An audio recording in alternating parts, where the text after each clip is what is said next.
I'm going to tell you that it is not too late. Not for any of it. And I can't tell you when or how, but it will get better. But only if you're willing to fight it. Only if you are willing to face it, embrace it, and walk through it and emerge on the other side of it. A better side.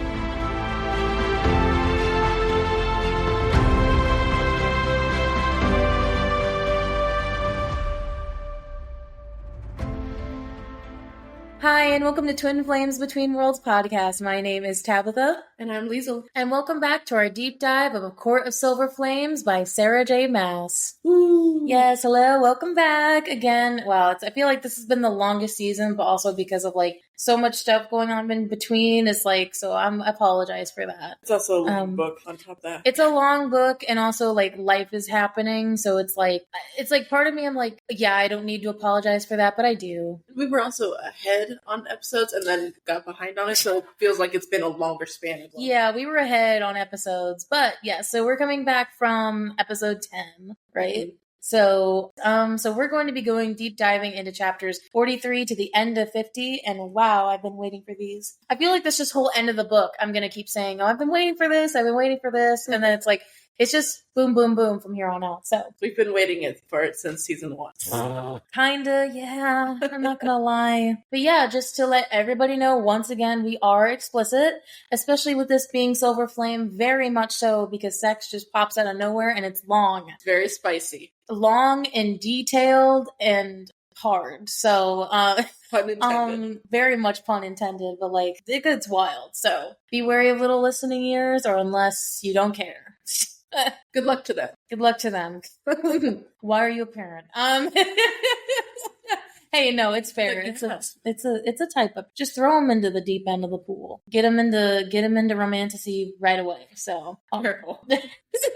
You'll grow up having high standards. Oh, yikes. I mean, we're already doomed, so. But yeah, so previously on A Court of Silver Flame, there was a lot to come off of because we just got, technically that was the halfway point, right? So we came from their first sex scene to then having more plot. It's a lot of what happened last time was the Valkyries actually training up and the girls actually bonding, getting farther with their training, having more, I was going to say librarians, more priestesses from the library come up. And they even had Azrael, wink, wink, nudge, nudge, come up and help them. Because Cassian can't handle 11 priestesses on his own. No, not 11 women like that. Not 11 priestesses that are Trinity-based, probably. Right. Seemingly from where this is going, the only, our big three are in on the Valkyrie training. But then, of course, there was a lot of the plot going on of the sword thing. So basically, Nesta imbued 3. So a long sword, so a big sword, a short sword sort of thing, and then a dagger when she went and imbued them with her power accidentally. And that has the repercussions of that decision of not telling her happens in this set of chapters. Yeah. It happens really quickly. And probably the worst part of this book. Yeah. The worst, but it needed to happen sort of best. And then obviously we got 2 cameos, both from their same bloodline, Lucian and Helion last time, of Lucian just getting scared shitless by Nesta's power. And, dude, Mother save us all. She made a tree trunk just Thanos evaporate. From the inside. So I think he's warranted in feeling that way. Yeah. And then we got the whole Helion where he came in. He imbued the magic with the shield of... Sorry. He put a mask... Oh my god. He put a shield around the mask with Nesta's power so that only she could technically open it. But didn't tell her how to open it. No. Yes. Good idea. Because she didn't want to know. Yeah. So... And to look up about what could maybe help Faye run her pregnancy. So we also get those little repercussion here as well. So welcome. So let's just head straight into chapter 43, shall we? So basically, this is the fallout. Nesta and Cassian are going to meet up with Eris in the Spring Court and talk about what happened in Urid in the chapters, the few chapters before the last episode. So yes, they're in the Spring Court waiting for Eris. He's late, motherfucker. Fashionably so. Well, she does bring up about how fashionable he is, like how he's like Rhysand. And basically, obviously Rhysand in the previous episode said, you should go, and made Nesta go with him, which I don't think he's saying he made her go, but he's like, do you want to go? She's like, sure. Do you want to go so I'm not doing this alone? So Rhys winnows them in, but he doesn't really talk at all, which makes sense. He's still brooding. I just find it cute that Cassian has like these terrible allergies. They brought it up beforehand, but I think he's now just being like, I hate this place. Like, it's just like, what is wrong with you? She's like, are you okay? I love what she says though. The first thing she says is, you don't have to hide it. Like, is this supposed to be some weakness of his? I don't understand like why he's trying to hide. I think he just finds it embarrassing. So like, yeah, he's like a great strong general of the Night Court suddenly has allergies. I mean, she's like, yeah, I had allergies in the human realms too, and I had to take a bath, and then has like a moment where how do I say this? I feel bad, but I also don't feel bad. Like, she kind of had like a PTSD moment of her, I got to take 2 baths when I was rich, and then when I wasn't rich anymore, like we could barely, like me and Elaine had to share the same bath water. And I'm thinking to myself, I'm like, Nesta, I don't even think Feyre bathed. Yeah. Like, if anything, she would have to bathe after you all. They were drawing straws on who went second, meaning Feyre wasn't even an option to go second. So, like, part of me feels sympathy for that, but then also part of me doesn't. Like, it's in one of those rare moments of Nesta where I'm like, that one didn't hit for me. I mean, Feyre probably, like, bathed in the streams and whatnot. I guess, but, like, I don't think that's the most horrible thing in the world when you're poor, like... Yeah. Honestly, that seems better, because you're not having to share water. We had to share the same bathwater, and, like, it's like... I think I would have been more concerned about not eating and or, like, not being able to survive at all, but okay. Baths are important. I think that just is one of those, like, first world issues where I'm like... There's people who don't bathe. I don't know. I just didn't... The sympathy hit did not hit for me. I was like, I knew SJ was putting that in there for a sympathy hit, and I just didn't feel it. It didn't land. So, anyway. So, then, of course, this is a very big, like, a little section that everybody brings up in their theory shit about how Nesta is talking about how Elaine would love this place.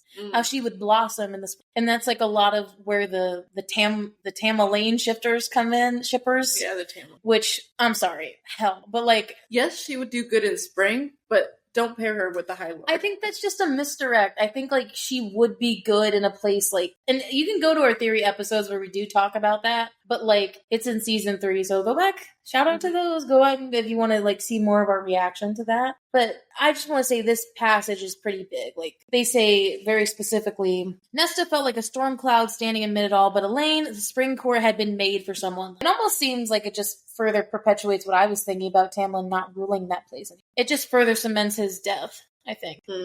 His eventual death and or like renouncing of his claim. I mean, maybe not death, but I can see like renouncing of the claim somehow, especially just because he's like beast mode now. We just have never, like, that doesn't seem like a thing that can happen. Like, renouncing power. Yeah. Like, they literally just do it. Like, the High Lord power seems to only pass on once the High Lord is dead. So, like, I mean, that'd be, like, something unprecedented that we wouldn't know about. But shit, I don't think they're gonna be High Lords anyway. Rhys is gonna be High King. What do you mean? High Lords aren't gonna be anything anymore. Tamlin is just returning. There's gonna be a Lord. But it's important to bring up because it's brought up in a lot of lore, so... But it's interesting that Nesta feels out of place. Very much cementing her place in the Night Court.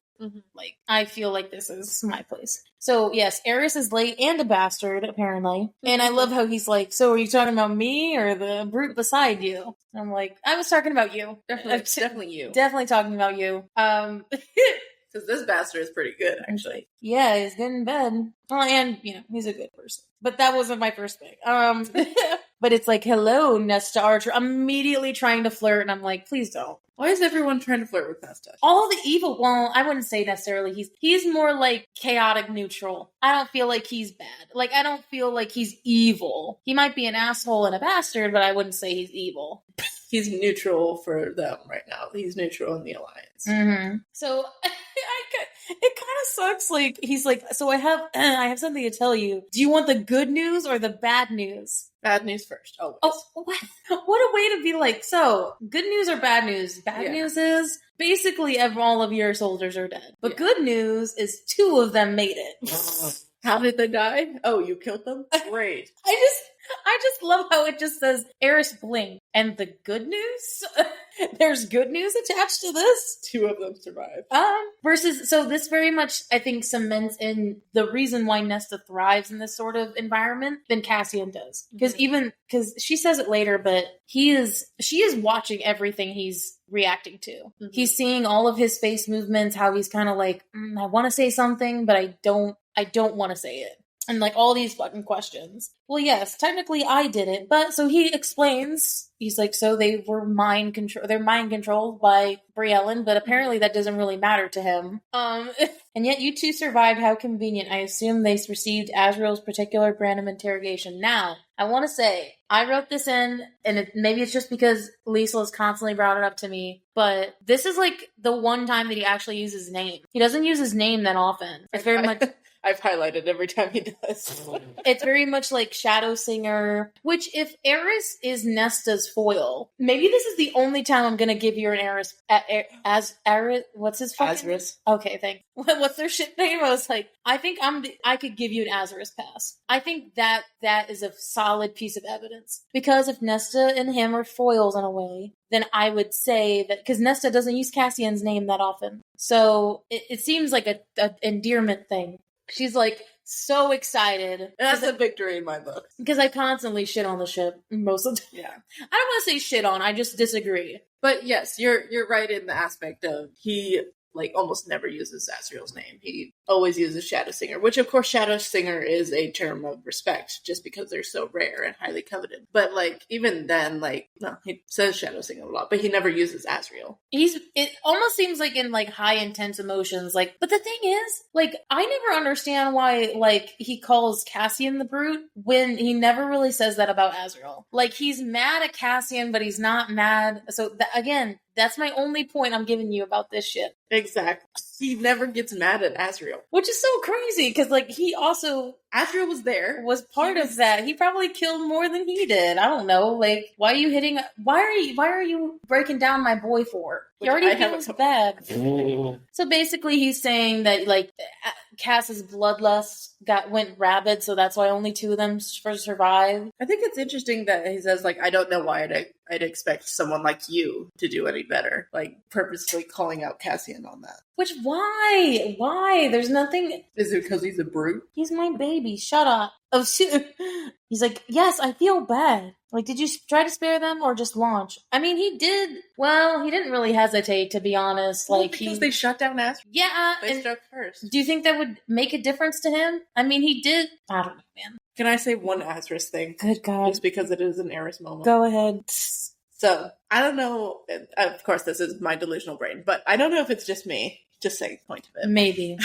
Is when Cassian says that the soldiers shot an ash arrow through Azrael's wings, Eris's teeth flashed. Like, and typically, like, teeth flashing is like a sign of like possession or like concern and anger at someone that you love getting injured. Well, because Nesta says it. Nesta said it to him. Oh, right. What's that, Nesta? It was. Well, I thought he was, I mean, I guess it could be covered up, but like, I think because she's interjecting here, because he was, that's my explanation for it. I'm not saying you're not wrong, but I'd like, because like he doesn't really respond to it. He's just like, well, did you join in too? Like, like he just. I feel like if there was more of a moment of pause of like, oh, that makes sense, or I don't want. He wouldn't be like that blatant about it, but like, no, I'm not saying that like he would be like that makes sense, but just the whole fact of like teeth flashing, like that's a very instinctual thing of like someone I care about has gotten injured, teeth flash. Which I'm okay. I think that's a stretch, but okay. Other mates do it. Just saying. I'm just saying. I thought he was like mad because she just interjected out of nowhere. She's like, "Well, yeah, remember she shut down Azrael's, wing or whatever," and he's like, "Oh, well, why are you talking now?" I mean, maybe, but I feel like Eris actually has a respect for Nesta. If anything, I would think he would want Nesta to talk more than Cassian. But maybe he was also in the mood of, like, beating Cassian down. He also just moves past it too quickly for me to, like, get anything of that depth from that. Because then she's very quick. I mean, this shows how much Nesta can play the game very easily. She basically says in a long monologue, she's like, So the soldiers had ash arrows, or a crossbow or whatever the fuck that is. Mm-hmm. They had ash arrow weapons. Aren't those forbidden? And I didn't actually know that. I didn't know that that was a thing in their lore to have. I mean, they kind of briefly said that if we look back all the way to the first book. Mm-hmm. They said something about like ash like that was forbidden above the wall, and they burned all those trees down. But I didn't think it was like a rule, like you weren't allowed to have them. But she makes like a interesting comment about how they're illegal. Oh yeah, I'm right. Such weapons are banned, aren't they? Mm-hmm. Yeah. So it's like, who were you storing those arrows for? I mean, but the thing is, like, you're assuming, like, she's assuming that it was from them. Because he doesn't deny or agree. Like, she's just calling him out saying, you know how we can spin this. Mm-hmm. Is that you gave him those weapons and that you basically set all this up for a ruse to gain our trust. So that we would go on this wild goose chase for your soldiers and then end up dead. So I was like, maybe you're working with Baron, you know, as a double agent. Like, basically, she's saying all these different things of like what could possibly be a thing he's doing, but that's not neither confirmed or denied. I think she's just doing it to put him off his game, to be like, well, I'm here now. This is how I can spin this. Because he's trying to spin what Cassian is saying into something that is in his favor when it's not. And then he's like, he gets riled up very quickly by Nesta, very, very easily. Mm-hmm. He's like, I'm not your enemy. Yeah. He's just like, I don't know what you're talking about. The fact that she knows more than, like, she seemed like she knew more than what I thought she did. When she's like, well, what was it? It was, perhaps you even delayed Morgan's father from coming just to set up a grand scheme. And he's like, wow, you were taking this completely the wrong way. I was like, well, you should stop doing the same thing. Mm-hmm. Just take what we're saying as the truth. I love that. If you want to play Warmonger, go right ahead, Eris. I like an interesting opponent. And Cassian does regret not saving them. He really does. And he feels bad about it. Mm-hmm. And I just love how, because we're in her perspective, she's like proud. And that's a relationship person right there. Mm. That is like somebody being proud of their partner. Of like, this person's mine. Like, and he did that. I'm so proud of him. Yeah, that's my baby right there. This guy sitting next to me is like my person, my boyfriend, my mate, my husband, or whatever. Like, which I'm still thinking that they're mate. But then she sees how I like how what she says. And like that he would do anything for their families. Mm-hmm. He's proud of that, but she also sees how exposed he is by living so honestly and boldly. I feel that all the time. Like, I don't know about you guys, but like, I think I got to a certain point in life where I get so exposed like that. And that's why sometimes when things hit me like that, where people are sort of like Eris, I mean, I don't think I've ever met an Eris in real life, but I don't know, trying to take things out of context, or I don't know, they just see someone living so boldly and honestly and they get upset about that. Like, why couldn't that be me? Why can't I be doing the same thing? And it's like, it's not without its fucking bad times for sure. Because then everyone's just gonna claw at like something that you're openly insecure about. And it's like, okay, well, can't really be upset about this because it's out in the open. But then I'm allowed to be upset about it. So whatever. So Eris sees, it is such like a textbook moment of like, sees Cassian putting his hand on her back, and then him being like, I just imagine like in an anime or something that's very extreme, just him like licking his fingers, making his eyebrows straight, putting his hair back. He's like, so hello, Nesta. I'd like to tangle with you sometime. And it feels so forced. But it's like, I can see he's like scanning the two of them of being like upset in the situation, seeing the hand and being like, aha, there's my end. Mm-hmm. He's like, I kind of, honestly, you know how much I don't dislike Eris, but this is a hot moment. He's like, when you get tired of the animal, didn't like that, but come find me, I'll show you how a future High Lord plays. I'm like, okay, maybe that's that autumn court fire that I might be interested in. Maybe. I think I'd be fine. I was about to say hearing a sex scene because I'm thinking about the graphic audio. I think I'd be fine reading an Eris sex scene. I don't know if they will, but who would his partner be? Don't think it's Azrael, but okay. They wouldn't put the gay scene in there. I gave you one point. You should be happy about that because I'll probably find more of them. I am. I'm very happy about that. But even before you gave me any points, I was still on about it. Mm-hmm. I think Eris will be a great High Lord. I think so too. I just don't think he's gonna have as much power as like they thought before, because of my Reese's High King theory. Not theory, but just eventuality. So funny. He probably brings up about an animal because I was wondering when he'd pop up. He hasn't been in the entire book, but then we just hear this animal growl from the side. Should we never forget him, Tamlin? I love how she's like, no, I'm never going to forget that beast looking for him. Right, because she hasn't seen him since that day in the cottage, that night. That animal form, yeah. She hasn't seen that form. Right, obviously she saw it at the High Lords meeting. But yeah, not the form. I mean, Nesta gets pretty upset when thinking about what Tamlin has done to her sister, which is very interesting because she doesn't normally bring up Feyre like that often. Like, how dare this man do that to my sister? And it's like, part of me is just like, it's the Nesta whiplash. It's like, okay, so do you care or are you mad at her? Like, I don't understand. Is it that mentality of like, only I can fuck with her and then everyone else is like, no, because we're still family? It's like, I do treat her bad, but he treated her worse. Yeah. I think she's allowed to be upset about this, especially just reading it the first time. It gave me some sort of whiplash. Because I was like, okay, but like, you don't like okay, you know what? I'll just go with it. Well, she's also like mad for herself, honestly. Yeah, so shit. First of all, I think her priority was not set because both Eris and Cassian are like, oh shit, we're on his lands, technically trespassing, and he's figured out that Eris and the Night Court are working together. That's the biggest uh-oh. Yeah, because Eris is exposed. But also, too, is Tamlin gonna tell? It's like one of those things of like, would anybody really believe him? Well, I do feel like Baron would, because he's already paranoid enough. But I don't think Tamlin even likes him enough or even cares enough about the situation to tell. No, probably not. So I wasn't worried. I know they're worried, but as Tabitha as the reader, I was not worried at all. Because I really like what she says here. And Cassian's like, we were just leaving. We're gonna go. Tamlin had hurt Feyre unforgivably. Her youngest sister had been taken by this male because Nesta herself hadn't been able to face him. Damn, she even blames herself for that. Which, in a way, okay, I can understand why she feels bad about that. Because, I mean, she didn't even try. Like, she's like, yeah, go ahead, take her. I mean, she didn't say that, but, like, she didn't also stand up at all. But also, what kind of dumb bitch would stand up against, like, some big monster coming in the doorway? Yes? You don't need two dumb bitches. You gotta need one that's, like, at least smart about it.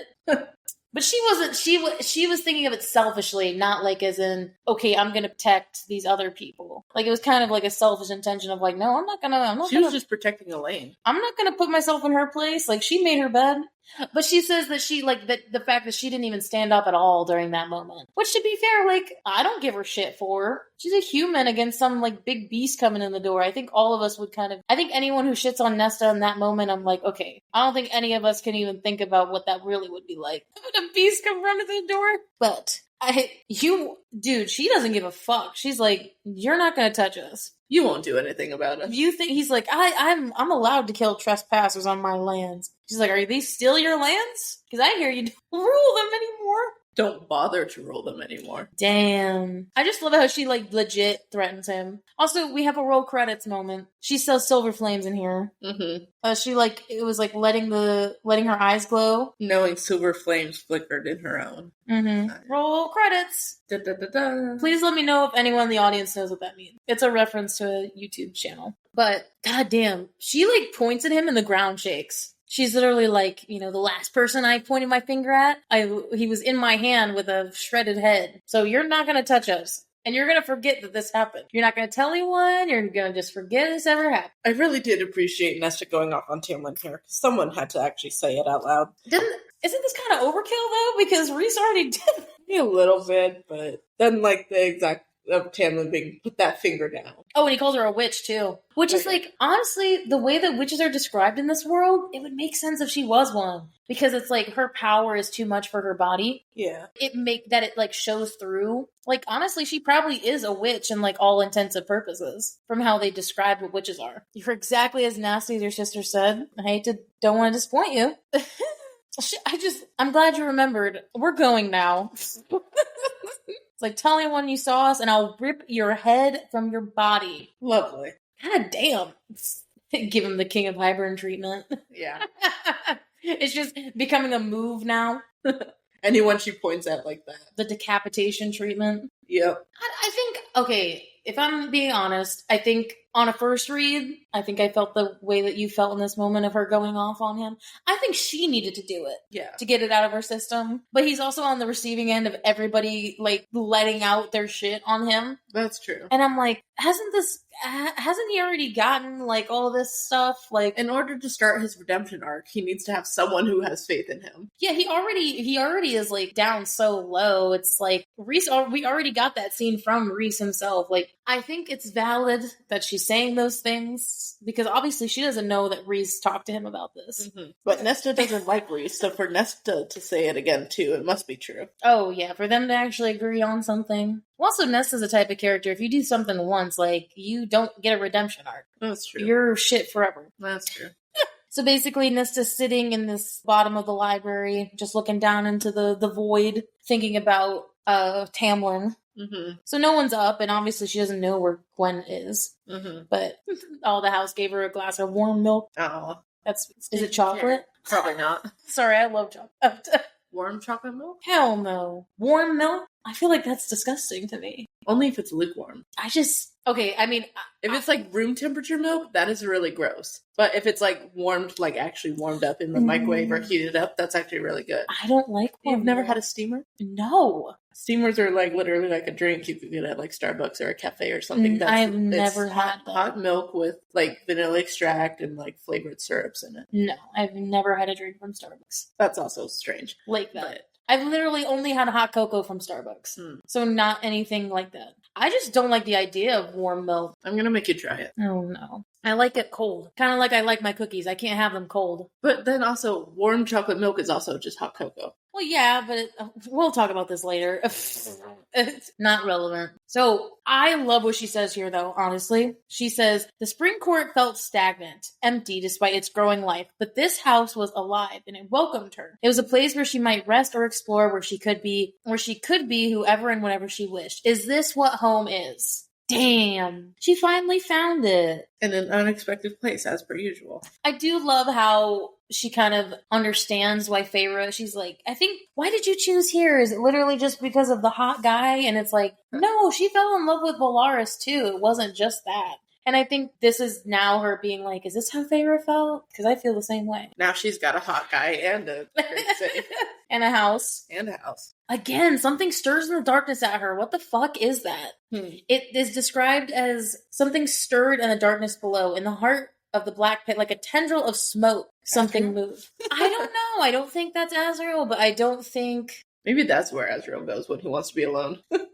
There's just so many instances of like her in this book looking down and seeing something that it just... There's something in the house in the library, I just don't know what it is. I mean, it says here, it seemed to expand and contract, throbbing a wild beat. It was like, it's breathing. Lungs. Like the darkness is breathing. Mm-hmm. And I don't know what kind of character that would be. Again, go to one of our other episodes if you want to hear us talk more about that. Because we bring that up a lot. And of course, Cassian comes on the library to get her. That's not common. He doesn't go down there very often. He's scared of the library. Yeah, well, Ryax isn't there anymore, but I think it's just, he doesn't go down there just because. I mean, yeah. Maybe he also doesn't want to scare the other women. That's true. But because they see him more often now, that like maybe that's not as really problematic as it was before. Yeah. But he comes down to get her, and he's standing side by side.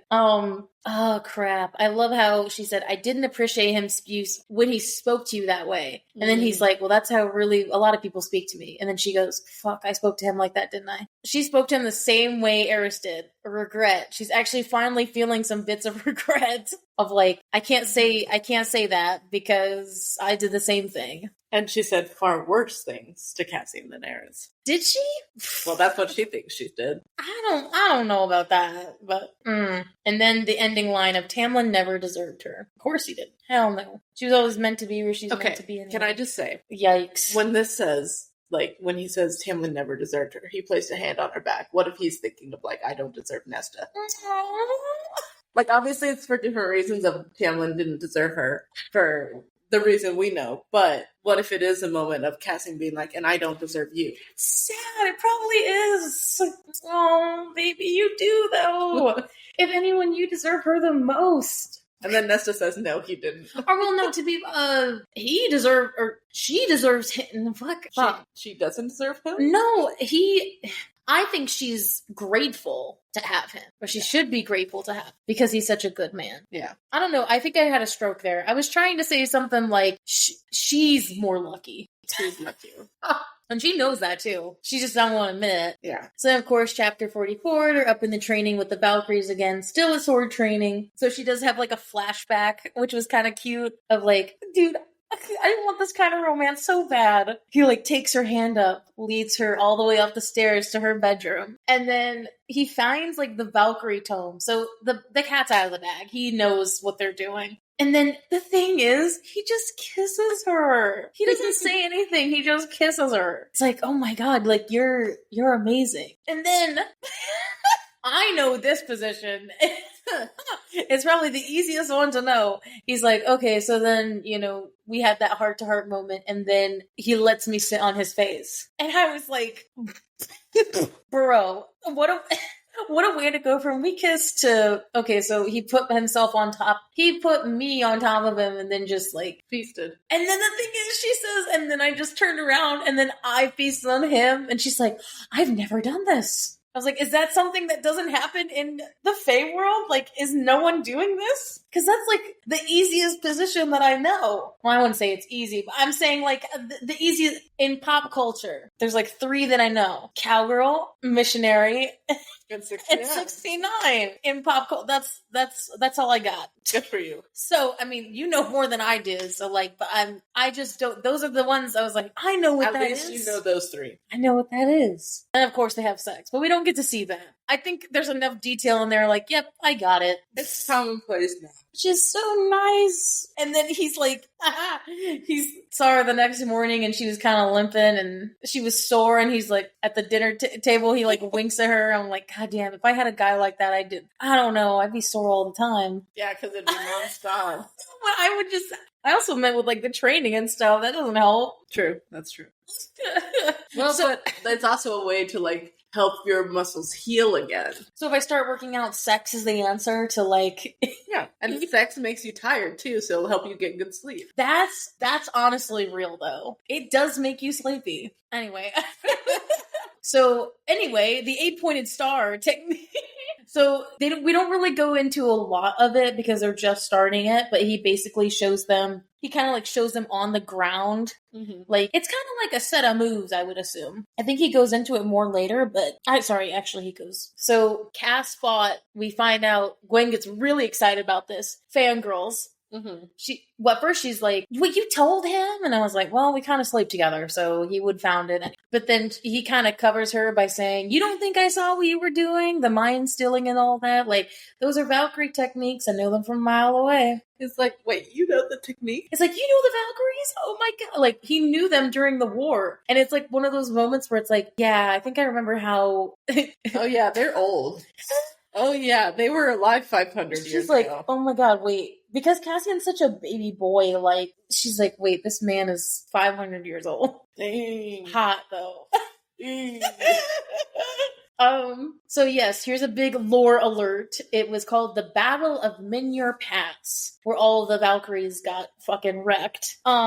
They went on a suicide mission, which I would be interested to know why this happened. What is on that pass that they needed to protect? Mm. Or like something, because why would they go into a suicide mission to like, because Gwen says like they don't know why they died there, they don't know what the politics was behind it, why the decision was made. Mm-hmm. But I'm just saying, any band of warrior women who would just sacrifice their lives like that has to be something they were trying to protect. Mm-hmm. I don't know. I'm interested to know why. And Cassian had a quote unquote friend in the lead. Friend. It just brings back to that like first quote of Cassian living too honestly and boldly. The fact that he looked at Nesta. It's like, okay, well, so more than a friend. He looks at like her, like she's gonna be mad about something that was like 500 years ago. Though with Nesta, she could be a fucking weird ass lady. And then I know plenty of women in like the dating pool now that'd be like, that person you had sex with 10 years ago? Who is she? Like, I don't care. You're having sex with me now. That woman is dead. Watched her die, probably. What do you have to be jealous of? And basically, he said they fought when even the strongest of males would not. We skipped a Gwynreal moment. Did we, like, skip it? Because he's not there. As, yeah. Is that the one where he's at? Oh, I mean, the moment was she squealed and then he looked over. They all looked over. With brows high. He's like, I don't think I've ever heard a thrillness come out of that girl at all. No. Where is this coming from? Like a girly wheel. I guess I didn't necessarily think that as a Gwynreal moment, because they all, like, looked... I mean, she was fucking loud as shit. Though, I mean, I guess you could say it's a Azrael moment if, like, he's even looking over there, and getting distracted. But it did say, like, a shrill shriek. But it does say that the Illyrians did not help them. They could have helped them, and they didn't. Mm-hmm. That he was saying that he fought his superiors about it, and then they knocked him out, and then by the time he woke up, they were gone, or the battle was done, and whatever. Mm-hmm. And then she's having a moment that I would have. She's like, I've had sex with this man. Like, I would too. There'd be like a moment that I'd be like, oh my God, me and him are having sex on the regular. I literally sat on his face last night and he's talking to me about how he fought like 500 years ago. I need to remember that from time because I definitely talked to him with little disrespect. And he doesn't like give me shit for it. No, at all. But like, because he just likes that about her. She's like, why didn't you mention this last night before we had sex? He's like, well, she doesn't say that, but that's basically what she's saying. Yeah. He's like, well, you didn't know. Well, yeah, because y'all were fucking. We didn't have time to ask. You literally kissed me, so I didn't have to. I feel like that's the difference between me and Nesta, is I would have a moment of like, well, you kissed me, so I couldn't really ask you anything. And not after, because you left. Without saying goodbye. Which is still her fault. It's still her fault. I don't care. But it's what Nesta says here that basically makes the ground shake. If we are to be Valkyries born again, we should combine the Illyrian and Valkyrie techniques. Even Azrael looks at her saying that. Eyes narrowed, the shadows whispering something. Mm-hmm. What are the shadows whispering? Basically, it's...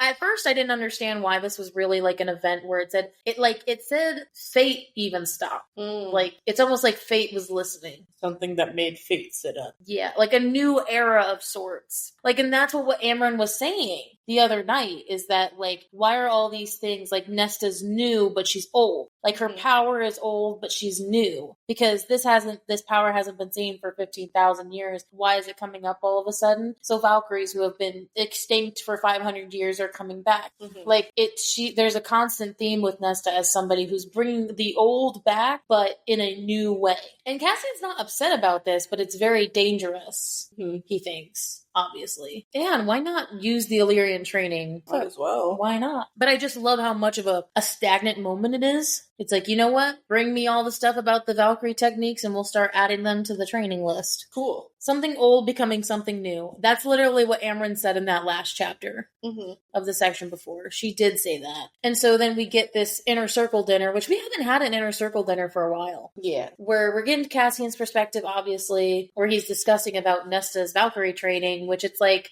at first I was like, I thought it was kind of between us. Like, why are you telling them? But also, like, I mean, he's not under oath not to. Mm-hmm. Like, if anything, him telling them this is, like, good, because they're like, oh my God, so she's actually getting passionate about something. He's trying to, like, tell them that she's making... But I'm just, maybe it's, like, worrying about how Nesta would spin it, but, like, who cares? I mean, his intention is good. And obviously, the whole...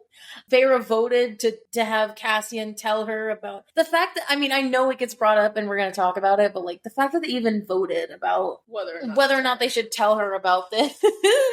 That's wild. Is crazy. They think that they're just going to keep it a secret for like all of time and not know? Like, no, clearly someone's going to find the weapons. She was going to figure it out eventually that she was the one who made, oh, look at those weapons that I did the other day. Those are really powerful weapons. Wait a minute, they look familiar. Yeah, like, did they not think that? I don't know what they were thinking, but they weren't thinking great. They clearly think she doesn't like pay attention. It's the trust. It's the fear that she keeps talking about. Mm-hmm. So basically, Cassian's going to tell her when the moment's right, which means this will end badly. Yeah, because it'll probably come out when the moment's not right. Anytime a character says, because we've watched a movie before, anytime someone says, I'm going to tell her when the time is right, it never comes out when the time is right. It always comes at probably like the worst fucking time and comes out in a really bad way. And then when you try and make it better, it makes it worse. Mm-hmm. And then of course we get we get reminded that Moore is still in Valahan, which is like, okay, so she's just absent this book. They left her a place of honor at the table. They said as soon as Elaine started talking, I was like, Lisa's gonna hate this. I mostly roll my eyes more at what reason. Oh, about her. Oh, yeah, her beauty or whatever. Someone as lovely as you. It's like, Reese, shut the fuck up. You are pandering right now. Well, basically, Elaine's like, I've never heard of them. It's like, it's kind of one of those like head slap moments of like, of course you haven't. There are no Valkyries in the human lands. Also, you literally were part of the human realms that thought all fairies were exactly the same. There's no species. Sorry, that was just like a dumb moment of just like, oh, I've never heard of them before. It's like, yeah, I wonder why. You're too busy having your party. Yeah, some of them were as lovely as you, Elaine. Like, okay, whatever. But, but they were as dangerous as Amren. Like, they were badasses. But I was like, so does feminism only go so far? Because they had a king. This group of warrior women had a king making decisions. Okay, so feminism only works for the soldiers, but then it's like, but they have to be led by a man. What? Okay. That doesn't make sense. You can't have like a woman-centered society. No, and then part of that does make sense in the way of like, if they are like badass women, but if they were ever to like go to like council meetings and whatnot, they wouldn't be taken seriously at the meetings. They needed a man to speak for them there. But I feel like they should have gotten someone who probably wasn't foolish like Amazon. Well, maybe Nesta will be the queen of the Valkyries. Maybe. Since she like restarted them. Or it could be Gwen, since she kind of kickstarted it more. I can see that too. I don't know. Because because the Illyrians don't have a king. They got Camp Lord. It's like, okay, it's like all these societies are kind of a coin toss about whether or not they're kind of like a democratic sort of society or like a monarchy. So no one's truly democratic. It's run by the elites. But which elite? Is it multiple elites or is it one? But yeah, I was mad. I was like, so, okay, apparently the king was the reason they all died. And I'm like, okay, well, yeah, because the man was making decisions. But it was called the Golian Mountains. And I don't really think that means anything more than just giving us lore about what these mountains are called. Because it's somewhere in the Night Court, right? Maybe? I don't know if they specified if that is in the Night Court or not. They did. But I don't think it is, because he said, he talks about like the first lover he had outside of the Night Court. Right. But is he talking about outside because she wasn't from the Night Court? Or she wasn't but yeah. But that doesn't mean that they weren't. I don't know where that place is. It doesn't specify whether it's in the Night Court or if it's some just fucking random mountain range. Golian Mountains. Rocks remain barren. So, barren mountain range. Well, and it makes sense. Like, I wanted to bring up the barren thing because it's definitely like a mass casualty situation of like, that place is fucking cursed. I wonder if it's like a cursed path or something. And I wonder if the Valkyries return one day, if it'll start blooming again. His first lover beyond the Night Court's borders had been from the Valkyries. But do you understand what I'm asking? Yeah. Of like, is it like she is from outside and then she came in and fought in the pass? Or is he saying they were outside of the pass? I feel like it has to be outside of it. It has to be. It can't be like somewhere in the just because it's actually saying like beyond the actual border. So it's like they are from out there. They could have came and fought in the Night Court, but like obviously she is not from there. Her name was Tanwyn, which is kind of cool. They describe her as a storm. Like, he describes her as Storm, which makes sense of why he likes Nesta so much. I mean, he was fucking in love with a Valkyrie, for God's sake. The head of the Valkyries, specifically. Hell yeah. He likes powerful women. Hey, I'm right here, babe. I'm right here. I love how they say Nesta was born on the wrong side of the wall. We all felt that. But technically, she's born again. She's born again on the other side, so... In a painful way, but yes. Well, see, I picked up this. Elaine says she made I think this is also the most we've ever heard her talk. Just to clarify for everybody, I think this is the most we've ever heard Elaine talk. Yeah. She made ballrooms into battlefields and plotted like a general. 2 of you. She looks to Cassian, then looks to Azrael, gives him like a slight smile, and then like cheeks away, and then he does the same thing. And Cassian's like, okay, I guess I'm just gonna ignore that. Tucked away his puzzlement.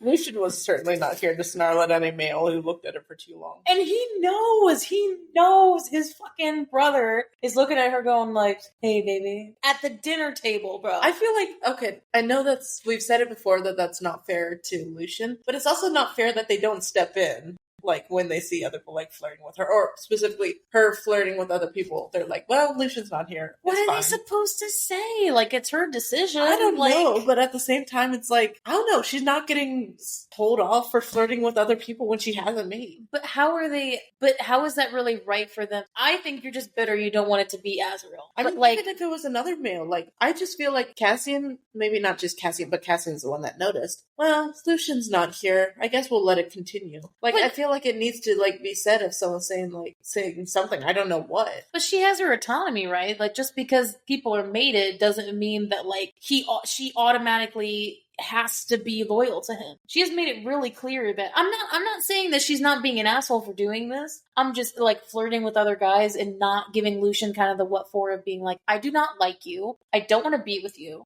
Like, she's playing the field, but like she's not telling Lucian that she doesn't want to be. But that doesn't mean that she loses her autonomy in the fact that she can flirt with whoever she wants. She can be a dick about it. But like, they're not really together. Well, I know that. So how could you, what right do they have to say, like, don't flirt with him? I just think someone needs to tell Lucian. I just don't like the fact that they're like, well, it's okay because Lucian's not here. Well, but they didn't even say anything when he was there. That's also bad. But at least Lucian could see that. At least Lucian could see what was. But he also isn't saying anything either. I think everybody's just not saying anything. Which is dumb as hell. I'm just saying on the devil advocate side, what right do they have to have? What right do they have to just call her out during dinner and be like, don't look at each other, like, you know, don't flirt? I think that's why. I love how immediately he looks at them flirting and then he's like, Nesta is a wolf who has been locked in a cage her whole life.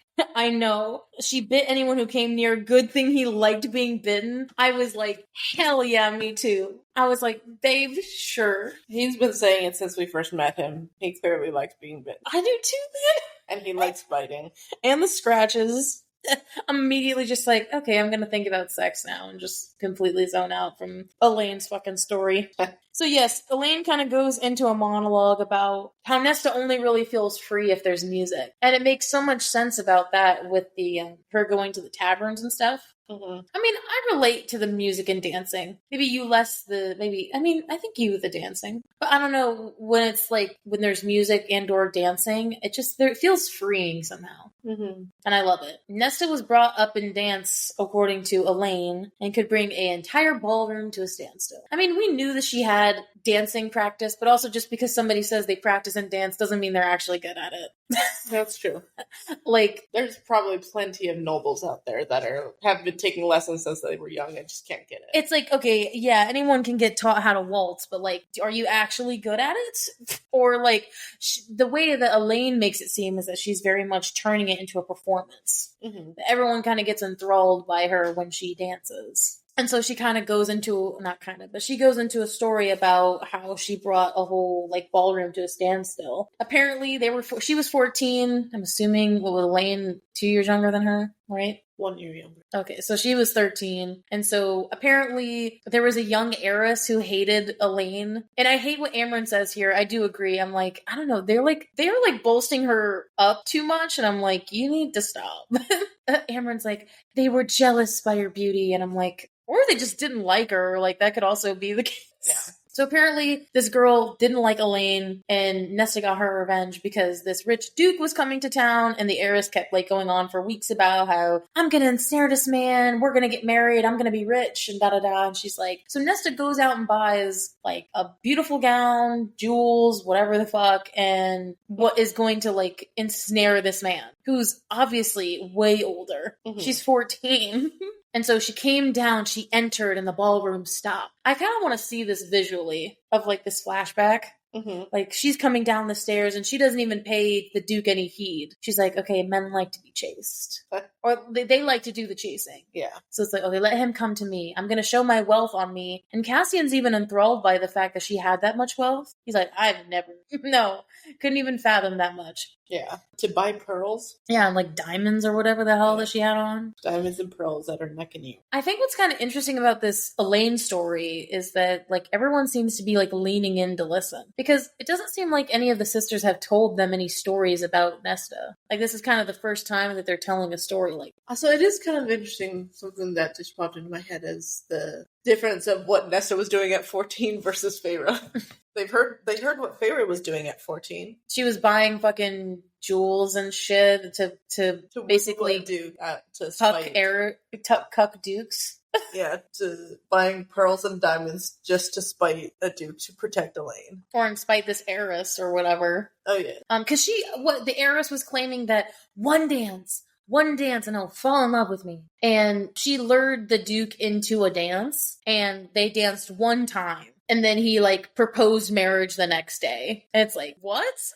I was like, but to be fair, like, unless they're not talking. If they're not talking, I can feel less about that understanding. Because you can talk a lot when you're dancing. Or, like, there can be a lot kind of exchanged in a quick amount of time. I mean, still what a creeper trying to date the fucking. But also this, okay, I'm just going to say this. I'm not saying I condone it. I'm just saying this is ancient times. 14 was, like, nothing to them. Like, this is Bridgerton times. That's marriage mart right there. That's marriage age. Which, I mean, I'm not saying that's good. It's definitely not, it wasn't good back then either. I'm just saying it makes sense because I've watched too much historical romance. Well, I don't understand it. I'm just saying it doesn't, like, shock me as much. Like, because they're shocked. Even Reese is like, she was 14. I feel like he feels called out because of the age gap between him and Feyre. He's like, well, I wouldn't, like, date a 14-year-old. Yeah. He'd at least date someone who's over 18. Yeah. You know, he met her when she was 19. God dang. Still better than his dad, though. His dad was like 700 when the mom was like 19. 900 to... Oh, 900 to night love. That's worse. 900 to 17. That's like Baron's old ass age. Like, that's like somebody who's like up in his 50s looking like, ugh. Okay, so that one I'm not cool with. But him, it's fine. It's Rhysand, whatever. They made Rhysand out of that. I do appreciate, though, how Azrael's like, so what happened? Like, he's intrigued with the story. For once, he's actually intrigued. And she's like, the Duke proposed marriage the next day. But we do have a moment of Cassian insecurity here.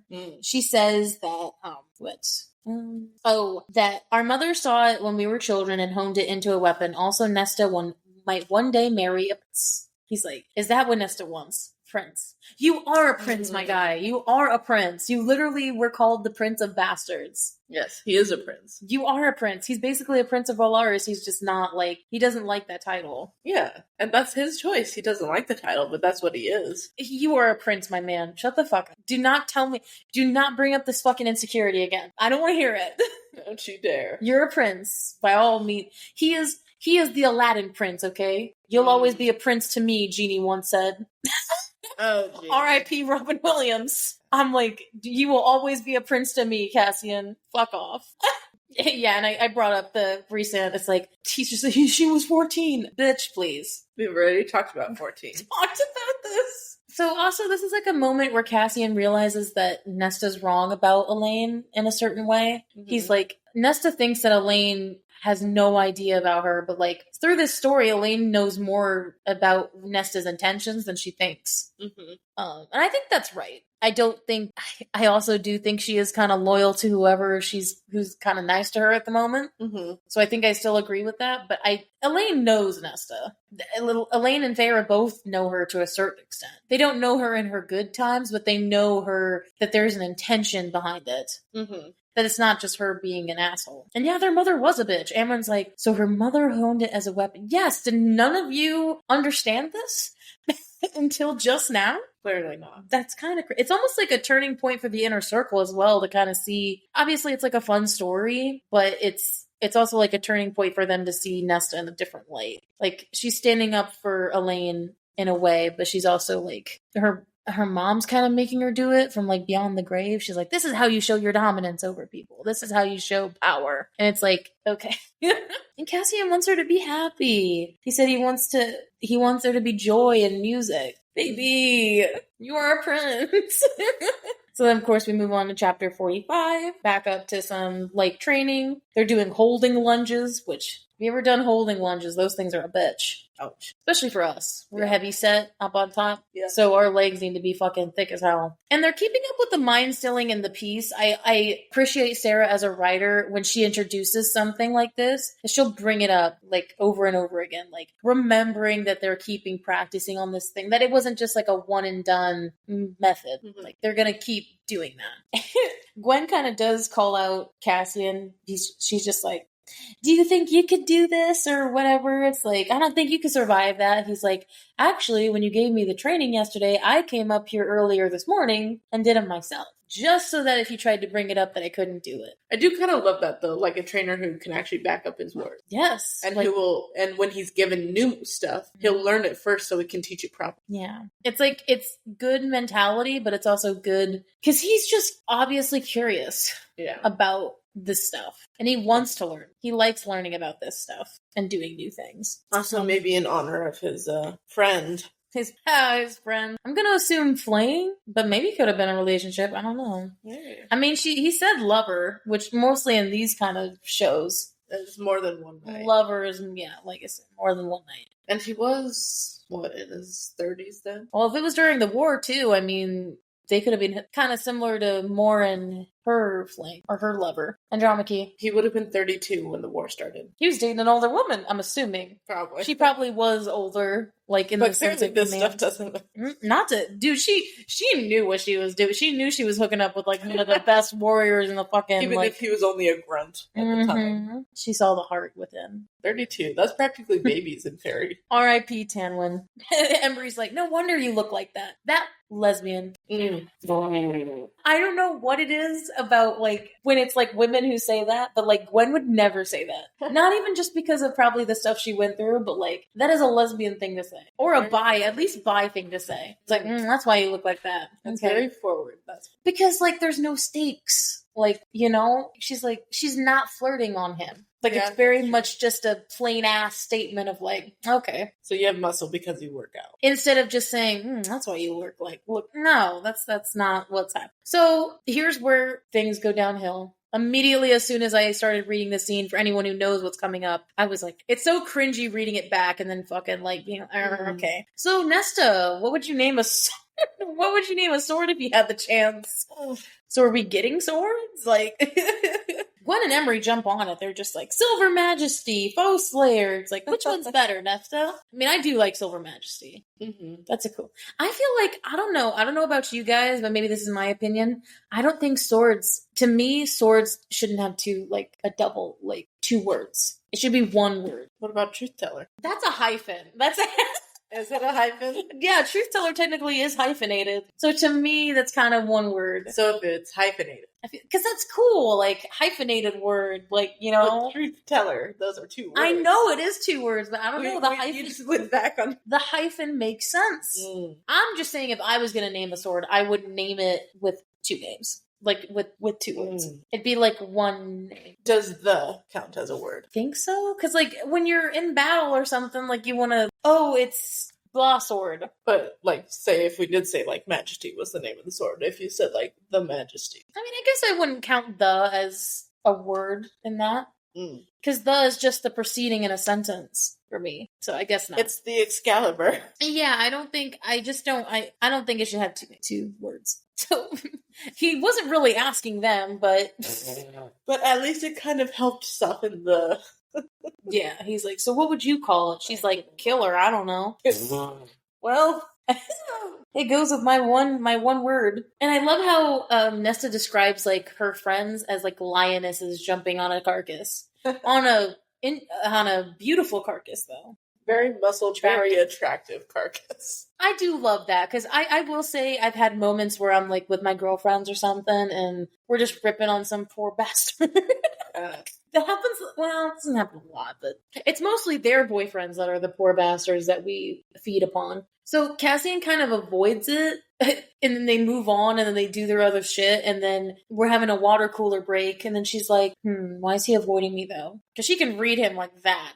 I mean, she could read anyone, but she's like, okay, so why are you insisting about pushing out a sword name? She's like, am I getting a sword for Solstice? Because it's almost like she thinks he's gonna bid her a sword. Like, that's kind of, I feel like I would even insist, because if somebody asked me and persisted about asking about a sword name, I feel like it'd be like, oh, so am I getting a sword? Like, are you getting a sword for me? And this is where shit goes downhill. Yep. Cassian full-blown confesses. He says, you remember, he does like the guy head scratching the back. Yeah. You're doing, yeah, you're doing it right now. Oh, yeah. That was unintentional. No, you do that all the time, though. Remember when we went to the... Remember when we went to the blacksmith? So he's giving me a sword? You actually made... Wow. Yeah, it's like, so your swords actually are enchanted now. They're magic. And magic that hasn't been seen in like 15,000 years. There are no magic weapons left. Yeah. You created a new dread trove. She's like, I've made 3... Like, she's not upset about the weapons at all. Well, she's not upset about that. Yeah, no. But then we don't know yet. God damn it. Uh-oh. Who is we? Who do you think is we? And the thing is, like, he's so honest that it's like, how other way you would have said that? It's like, wait, who's so no? So then it leads down a line of questioning that just sinks him into a further hole. He's like, so who is we? So everyone? He winced as he realized his error. Reese and Feyre and the others. How long have you known? How long? Yeah. She does not care about making a scene in front of all these women. If anything, she feels confident or comfortable enough with these women that she's just making a scene. Yeah. And probably good for them to see that she can stand up to someone. I mean, I think she's allowed. Yeah. Especially with this. Although she's not really giving him a chance to explain. No, but also when you get mad like that, there's a level of like, I can understand just kind of getting pissed and then not really listening. Because it's true. Why are you bringing this up in the middle of training? Like, you didn't think I would question you? Like, is this where you thought it'd be the best to bring this up? I'm not saying I'm giving her a pass on this. I definitely think she's like getting very angry and overreacting. But like, I mean, I understand how she feels about this. Because it's not really necessarily about how long they kept it from her. It's the fact that they voted. And that there was a chance that they would never tell her. He's like, he says it so innocently, too. He's just like, so we argued about it, we took a vote, and it went in your favor. See, we trust you, babe. And then she's like, it went in your favor because we trust you. She's like, excuse me? Like, it's not even about the length. I feel like even the length of time she would have just kind of been pissed about and then let it go. Mm-hmm. But it's legit the fact that they all sat there judging her about whether or not she could handle this and or if like she should be told about her power, which doesn't make any sense. Because if they were actually worried about their power, wouldn't they like say something? This is dangerous because she could do it again. But it's literally the whole Feyre training with Tamlin thing of like, no, we don't want her to train. They're like doing it over again. Yeah. They're doing the Tamlin thing. History repeats. It was also, well, it's like Reese, I expected that. Amryn, who'd been unafraid of her, Amryn with whom she quarreled so badly, some part of her had hoped Amryn would not hate her forever. She's wounded by Amryn more because she's like the first person that she met out here that was like, okay, we're so alike. We understand each other. And so she's like so sad that she thinks Amryn hates her. Yeah. And it's like, honestly, with what we go into the next scene and whatever, like, Amryn doesn't hate her. But she is punishing her because she's not wanting to accept her power. And how can you train somebody who won't accept? I feel like Reese is pulling the Tamlin thing. He doesn't want her to train at all. Yeah. But I don't think Amryn has the same intentions. No.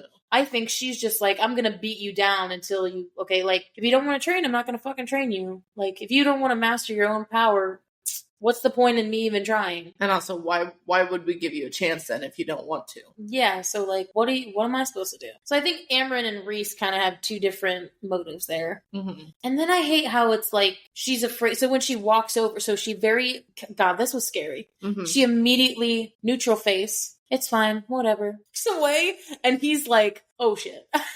Yeah. He's like, oh no. And then Gwen's like, hey, the girls are like, yeah, you alright? She's like, court business, I'm fine. Doesn't even tell them. And it's like, they know something's wrong. Yeah.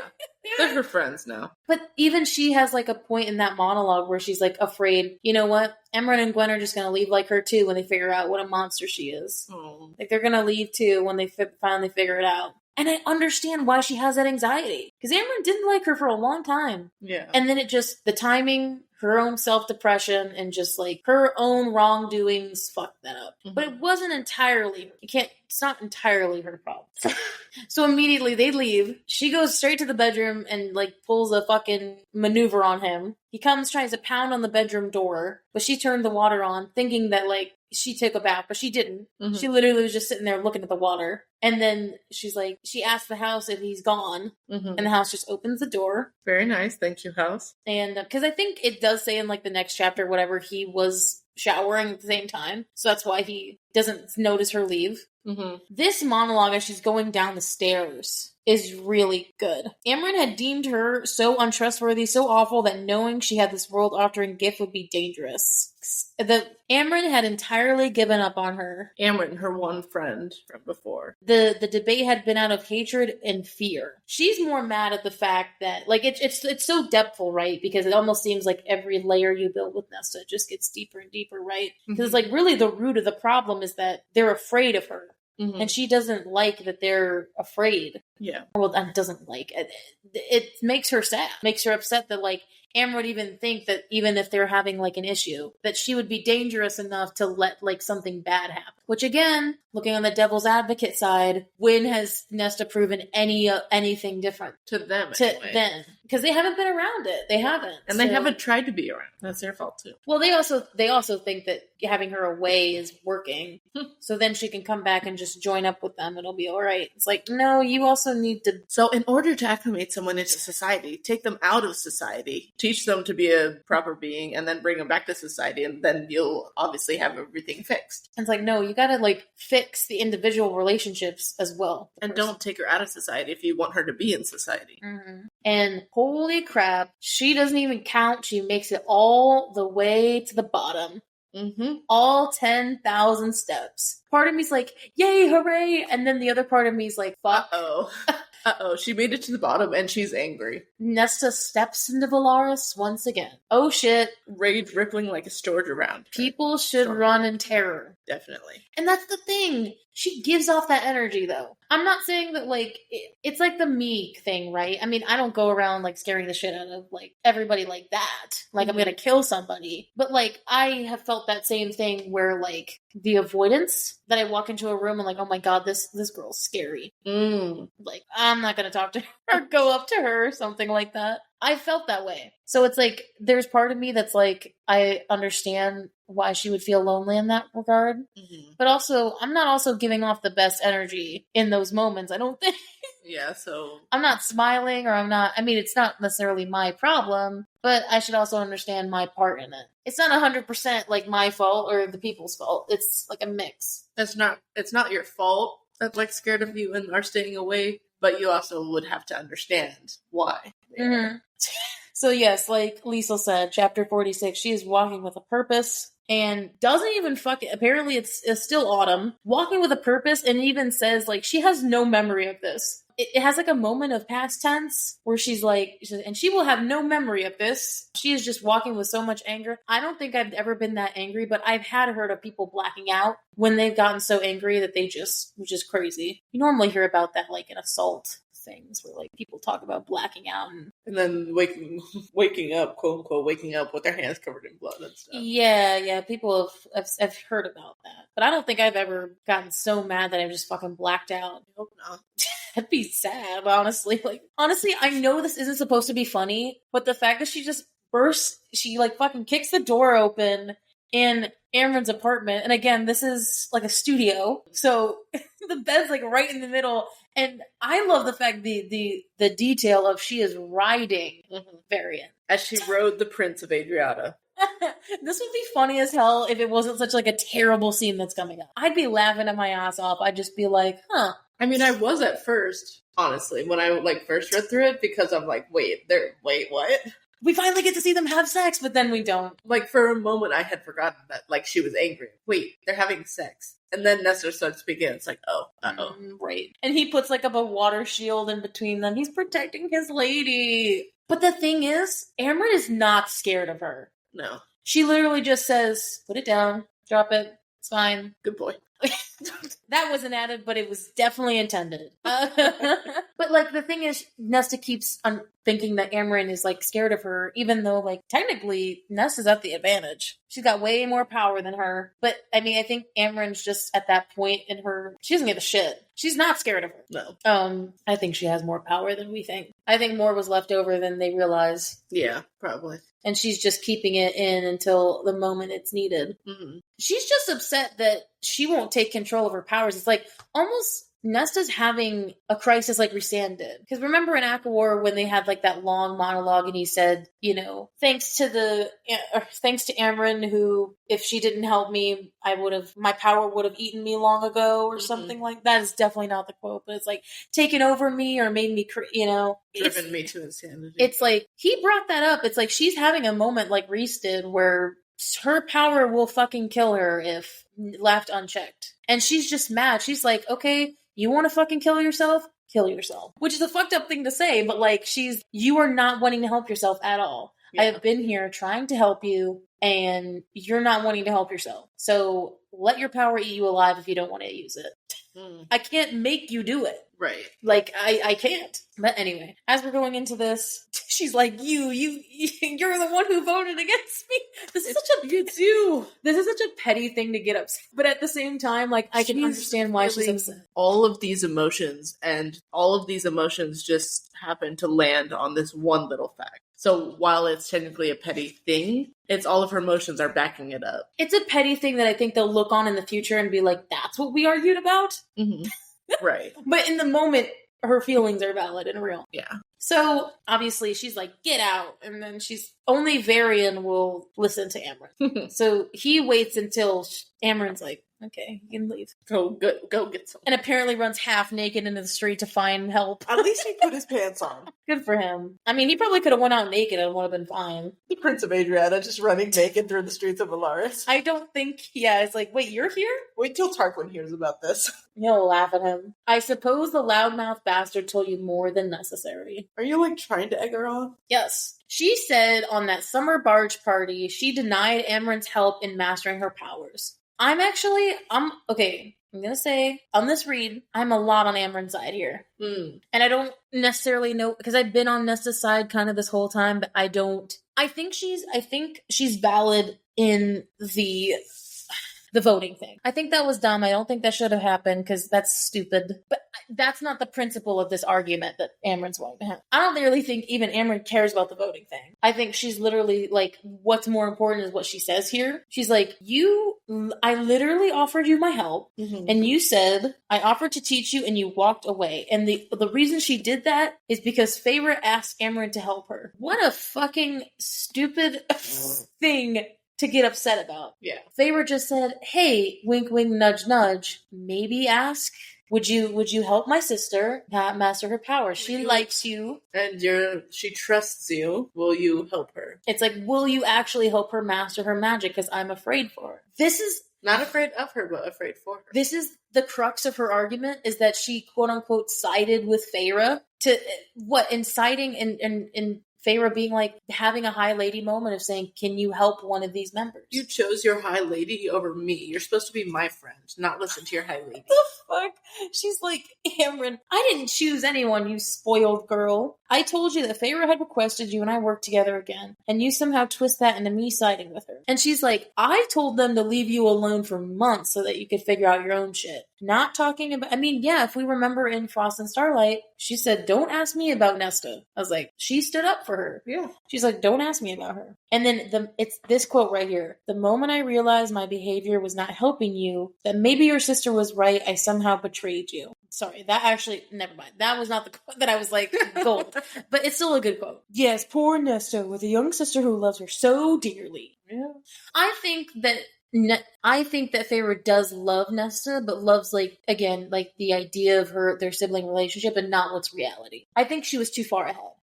She wanted them to be close, and so she was just, I think Feyre does love her, especially in that sisterly way. She doesn't want her to suffer, but again, doesn't necessarily maybe love I think she will grow to like the Nesta who is real. She just doesn't know her yet. Yes. So it's like, I feel like Nesta in a part is like, how could you really love me when you don't really know? Mm-hmm. But that's kind of what unconditional love is in a weird way, even though I kind of have a love-hate relationship with unconditional.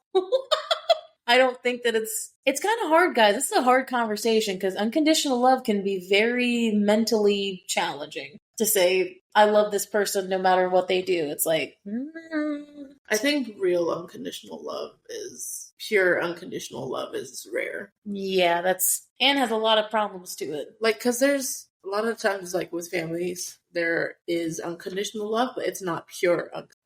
Like, there is always going to be one limit, even if you don't know what that limit is yet. There's always going to be one conditional thing, at least. Yeah, like, let's say, what's the unconditional love if, like, she tries to fucking murder their child? I don't think there's going to be much love going on there.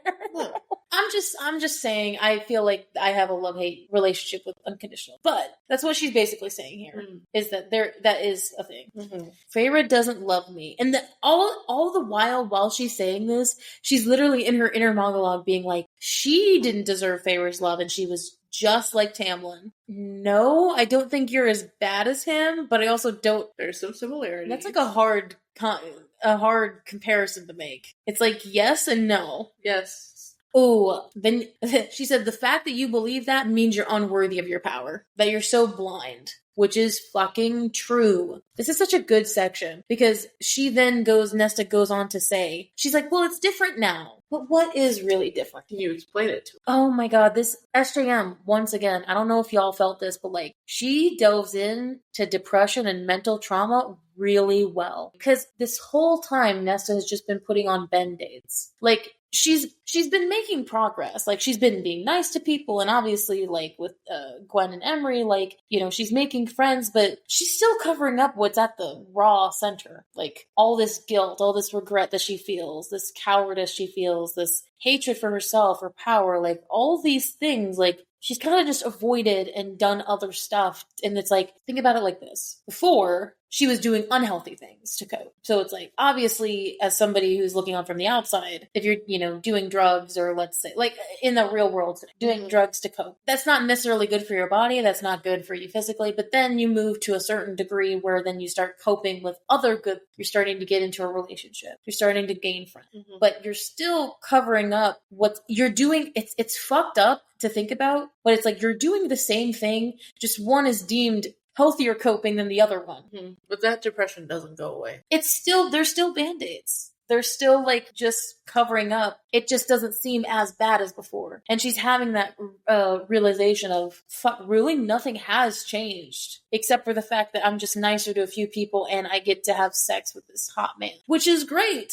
But you still... Sex can't fix everything. We learned that with Tamlin. Sex definitely did not fix anything with them. But I love that. I love that SJM put this in here because that's real. I think that's something even we as people have a hard time doing.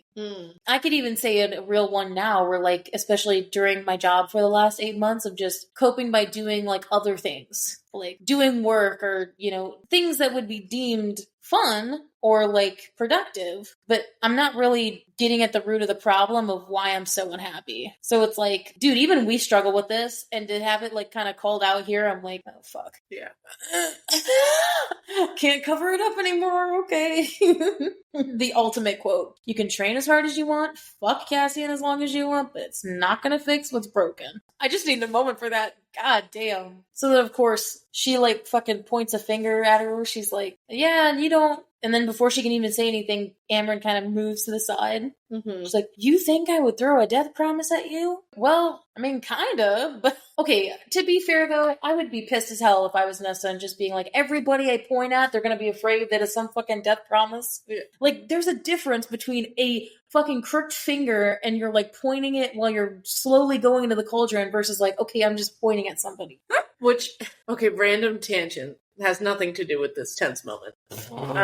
At work, we're told not to point at the kids. Like, actually pointing with the pointer finger that's meant for pointing. We're not supposed to like point at kids. And so like I've had like our one of the workers who come up to like she's like asking me, it's like, okay, what's that kid's name? And I'm like, okay, so that one. And I'm like pointing at each kid, and she's like, don't point. And I'm like, okay, I'm sorry. Well, I mean, okay, I kind of see that because they tell kids not to point, and if they see an adult doing it, they're going to want to do it. Right, which makes sense. It's physically hard not to, like, when somebody asks, like, who are these kids? It's like, it's kind of hard not to. Where is this student? And be like, oh, he's over there. Maybe not point, but maybe do like a hand gesture. He's over there. Where? Over there. Or maybe like I said, do something like that. He's over there. Or something, instead of pointing. I mean, I got taught that as a kid. Don't point at people. No, it's real. Like, you grew up in school, you can't point at people. I don't know why that is. Like, does anyone know why that is? I mean, I think it's just, it's in society, it's just impolite. Pointing someone out, singling someone out. I guess, like, being like, because you know that you're talking about them. I don't know. I don't really know why it's impolite. Because you don't know, like, if they're saying, hey, she's got good-looking dress on. Like, it doesn't automatically mean it's negative. Right, but it's still along the same lines of literally you're singling someone out of society when society is supposedly perfect society is where everyone, like, fits and no one stands out.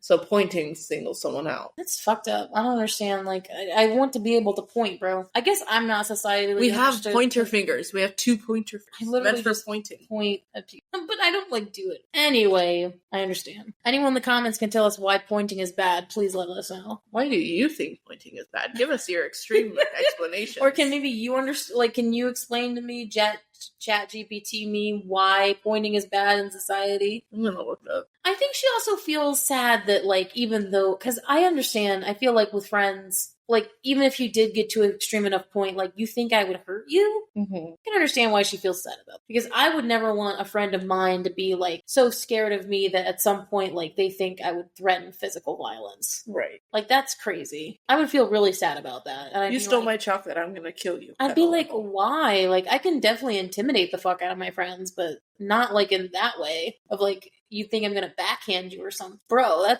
don't think anyone wants to feel that way. But, so of course, Feyre just shows up in her paint-splattered clothes. Oh, fuck, great. Lovely. The one that we're arguing about. The one that had to show. But to be fair, she was probably closest. She's down in the fucking dregs of Valaris, so it would make sense. Mm-hmm.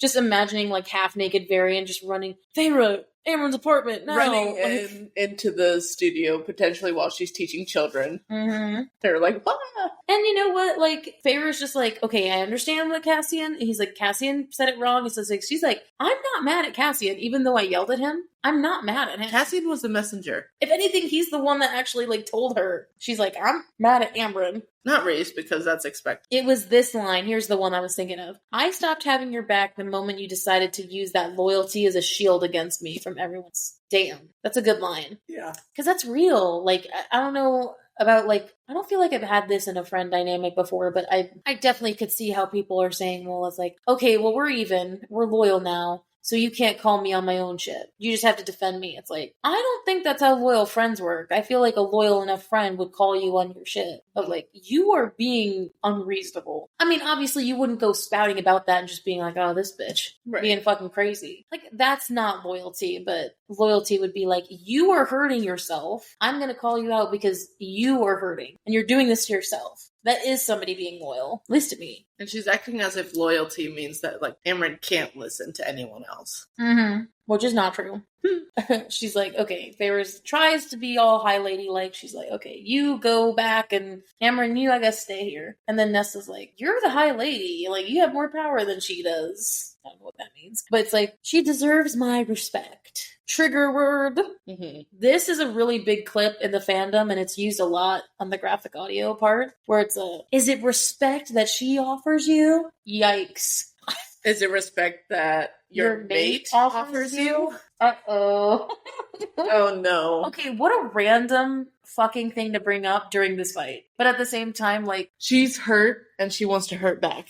The classic thing that Nesta's... She's like, you think Amren's respectful? Do you think she's loyal? She's fucking lying to you. Like, and what about your mate? Lying to you. What about your perfect mate? It's like a truth for a truth. I didn't get told. Yeah. So you're gonna get told now? So yes. Amren warns Nesta, and the thing is, she cusses at her. Amren doesn't cuss that often. No. She's like... And using her full name, too. She's like, yeah, Nesta Archeron. Yep. It's the fact of the delivery, though. She says that the baby in your womb will kill you. What a way to say that. Like, have any of them told you, they're respected high lady, that the babe in your womb will kill you? That's just a wild line. That's a wild way to like deliver that. I mean, because it's harsh. It gets the point across. I mean, there would be better ways to deliver that, but I mean, it just shows how much she's not really caring about what she's saying. She's not thinking. Or, yeah, that she's not thinking about it. So, basically, she gives her the lowdown. She says, your hips aren't big enough, like, for... Specifically, she says the wings. Mm-hmm. The things that they were happy about. And then she was like, because we know Feyre, we understand what's happening here, is that Feyre's like, well, the bone carver didn't show me a child with wings. So was he wrong? Honestly, my theory is that the wings will be able to disappear. Right, like Reese's. Yeah, I think so. But that would make sense if they have to be born with the wings first. Yeah, because they can't use magic yet to make them disappear. Yeah. Like, that has to be taught. That's what I assume. But, like, she's thinking, oh, fuck, was the bone carver wrong? Is this not the child that I saw? Mm-hmm. Did he only show me what I wanted to see? Voice breaking. Yeah, but your mate ordered everyone not to inform me of the... Honestly, reading this back again, I don't think, like... I obviously do feel upset that Reese wasn't the one to tell her. But honestly, it wasn't... I think he was going to tell her. Mm-hmm. But not until the last minute. No. Once he had tried every option. And Amryn does bring up, like, the logic that I had. She's like, fear can be worse than... Like, fear can be worse than any weapon. So she's like, we didn't want to scare you. Yeah. Because it's also the delivery of, she's like, because he knows you'll die. Damn. And if she dies. But she doesn't know that. None of them know that. That's because true. The thing is, we know it, but they don't. That, like, she looks at her arm. But the thing is about Feyre is that she's legit crying. We don't really see Feyre cry a lot. I mean, we don't really see any of them cry a lot. But it's the fact that she immediately thinks not about herself, but about Reese and the child. She's like, obviously she's upset about that. She touches her stomach, but then she's like, she looks at the tattoo. Because again, let's remind everybody, they made a pact that if one dies, the other dies. So they leave the world together, and now with their child. But the thing is, she's not thinking about herself. She's thinking about Rhysand. Mm-hmm. And the child. She's like, if I die, it kills both of them. Damn. And then immediately, that's where Nesta realizes that she fucked up. Not even just the crying, but the hand on that. Because she says, oh my god, this was such a good quote. It broke something in Nesta, broke that rage. Nesta knew that she had not once in her life been loved by her mother as much as Feyre already loved the boy growing within her. Oh, Feyre loves her baby so much. More than their fucking mom did. She had gone too far. Oh gods. Yeah. Fucked up. Yes. Yeah.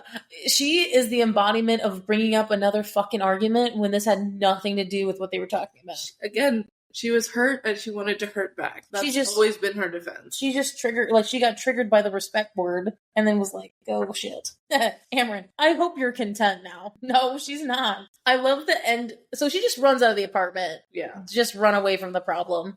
Cassian's POV. This is the third mistake he's made today. The first one was even telling her. The second was thinking that she actually was taking a bath. And he went to go shower instead. Then leads the trail down. He's like, oh shit, she made it to the bottom. So then he goes to the river house thinking that Amryn's there. And who does he find instead? But Reese in his office. And he is mad. This is one of those moments where I don't call hot. Out of respect, but also out of a moment of, goddamn, he is mad. More mad than I think Cassian has ever seen him. More than we've ever seen. At least towards him. Yeah, true. Even though it's not like he's mad at him, like it's the rage toward him at all. I mean, but also they did vote on it, and then Cassian was to be the one to tell her. I mean, he's just mad about the whole baby thing. Yeah. Like he doesn't give a fuck about the sword thing. Yeah. He literally says, because obviously Feyre's talking to him in his mind, like Cassian's piecing this all together without even knowing what's happening. Mm-hmm. His eyes were pure black, no shimmer of starlight or violet remained. Just like full black eyes. So demon possessed. Oh my god. That was hell embodied. Oh fuck, I should highlight that. Damn it. Nesta saw fit to inform Feyre of the risk. Like, he turns professional all of a sudden. He said, get Nesta out of the city right now before I fucking kill her. Ooh. So they should get her out of the city. I was not actually expecting him to get that mad that he'd be like, get the fuck out of the city. I mean, I thought he would be mad and like, are they gonna have, my first thought was, I was like, are they gonna have finally have their cabin moment? Are they gonna go up in the cabin? I was hoping for a cabin. I think I really just appreciated it when reading it the first time that he told Cassian to get her out because there was no way that I was thinking that Reese was probably thinking that Nesta was probably just standing there watching Feyre cry. Like, get her out of here, please, because I will kill her if I see her. Which means that Feyre did, like, immediately in her mind. She's like, what the fuck? Why am I hearing this from her? Why did I have to find out this way? Why did you tell Nesta of all people and not me? Like, yeah, I thought you didn't trust her. She's probably thinking like the same thing. But to be fair, he didn't tell her. That's true. But he allowed her to know. That's true. That allowed her. They had a truce about that moment. Where she's like, I'm not going to tell her. Right. In that moment, though.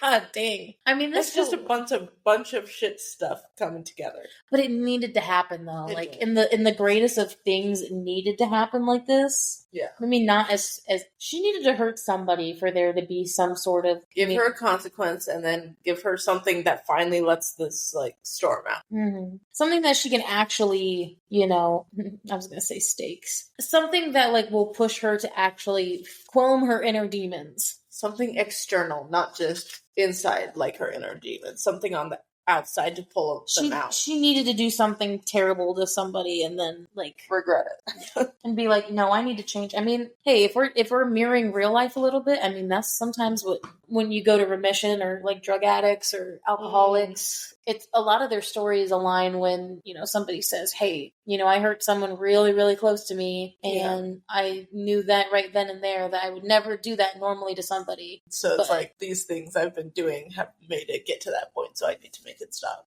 for them in any case. So I appreciate that a lot. So obviously, Rhysand doesn't really give empty threats. He will kill her if he sees her. Literally, his eyes are jet black, like they're entirely black, like a demon possessed. I mean, his lady's upset, but also upset at him. Very quick to get mad there. He's also mad at himself. He is. So we move on to chapter 47. We're in Cassian's perspective. He's literally flying over the streets of Valaris. He finds Nesta running down the side streets. Probably, he calls her out right away. He's like, she's probably running to some tavern or like bar or something so she could.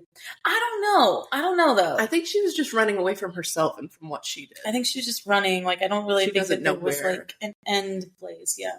She doesn't know where she was going. She just needed to get away. She probably knows Valaris more than we think, though, because she traveled around it so much. But doesn't even give her any chance. He just snaps her up right away. Imagine you're running and then you like don't see anything, you don't hear anything from behind. Suddenly you're just being picked up. Yeah, I imagine it all the time. Well, yeah, swept off your feet. I imagine it all the time with Cassian. But like in this case, it's like you're upset and you're suddenly getting swept off your feet. She doesn't even scream. Like she literally is just like, yeah, I expected this. I accept this. You're probably going to take me back to Reese and get me in trouble. And then she doesn't fight him. She just snuggles in his chest. Because he's her safe spot. I'm like, oh. Even though they just fought. They did. And so very much like this is kind of like a quick sequence of events. He flies her up to the top of the House of Wind, and Azrael's just sitting there floating. Well, he's flying, but like somehow hovering because bats don't hover. It's literally like impossible for bats to hover. It's book logic of.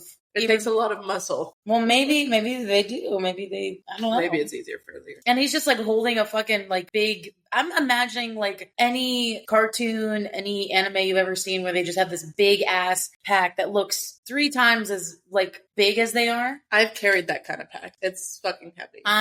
You're literally carrying everything on your back. You're carrying sleeping bag, tent, food, water. The water is what makes it the heaviest. This is why like I did not want to do that. Clothes, any chain clothes, like extra tools, camping gear, like cooking dishes, and it's all so heavy on your back and you have to carry it because it's backpacking instead of camping. I guess like when I think of camping, I never think of dishes. I was like, okay, if you're like hardcore camping, I guess like I never thought the dishes were and then I was like, oh well, I they're guess like little tin cups.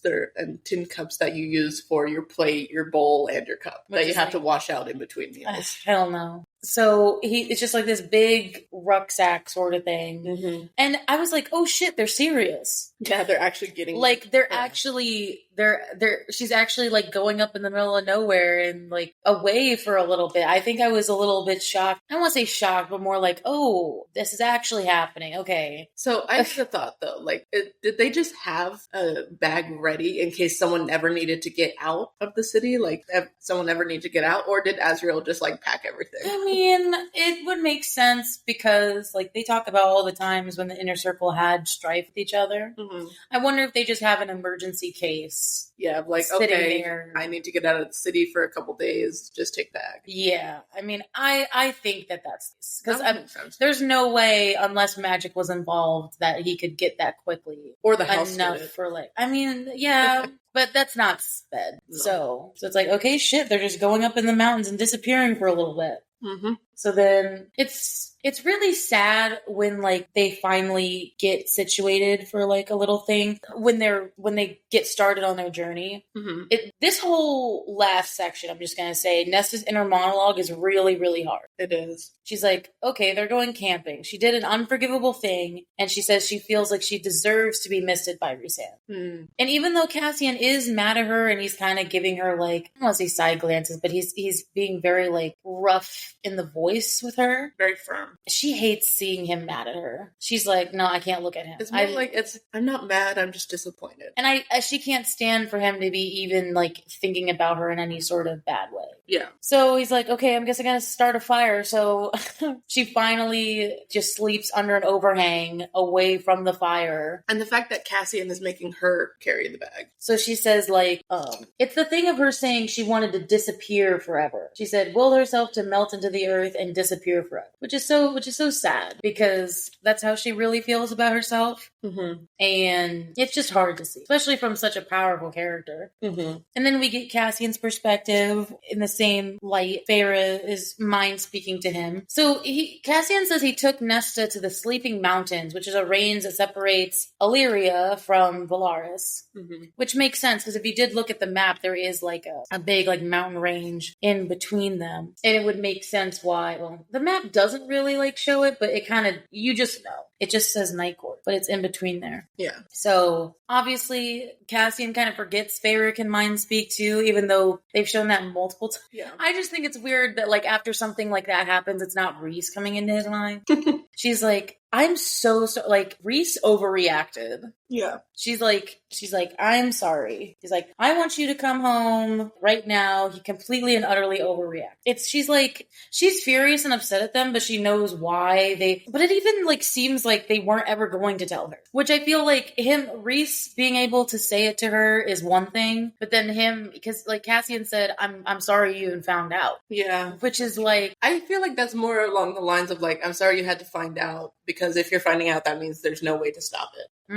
Like maybe she would never have to find out if they hadn't found a way to save her to make it better. But since there's no way to save her, then she had to find out, which means, oh, sorry, there's no way to stop this. You are going to die. So do you have more sympathy then for them not saying anything? Because you kind of had a different idea of that before. I still think they should have told her much earlier. But I think in this moment, I do sympathize with... Sympathize isn't the right word. I understand why he's saying, I'm sorry you had to learn of it. I understand. I'm taking that as, I'm sorry you had to learn of it, because if you're learning about it, that means we can't do anything to save you. So I'm sorry that you're going to have to die. So I understand that. I still think they should have told her much sooner, so it didn't have to come out from Nesta in a fight. Well, yeah, and she's like, she understands why they didn't tell her, but she's still, I mean, obviously she's not that mad because she's laughing.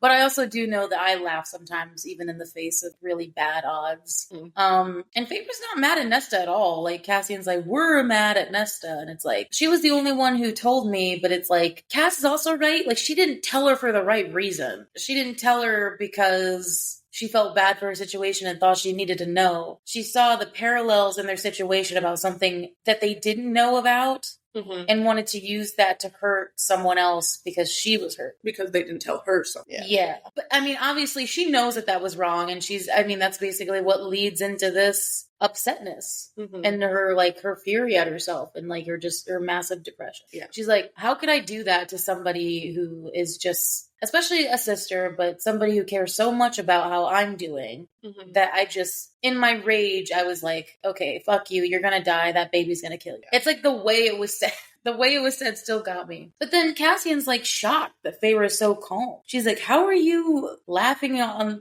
the phone to me? But why are you laughing and like not feeling fear and all these different emotions? And she's like, because the alternative is having my son feel my fear. And I won't let that happen. That's sweet. She'll be a great mother. That is so strong. And I don't know, that's what like sometimes makes me mad at the fandom about when they talk about how Feyre is, I don't know. I don't want to say pushed to the side, like, okay, like part of me understands. But then it's like in moments like these where she shows her strength in maybe it's not like a fighting way, but she shows her strength in other ways. Maternal strength. Of saying like, no, I'm not going to, because most mothers probably would just like get scared and fearful. And then she's like, no, I have to be strong. And she's felt fear before. Considering all the other stuff she's felt, like this almost, she's like, okay, I'm gonna fight until I can't fight anymore. She's nearly died many times. She has died a couple times. It's okay. This is very much one of those married people moments of like, Rhys feels very sorry for what he did.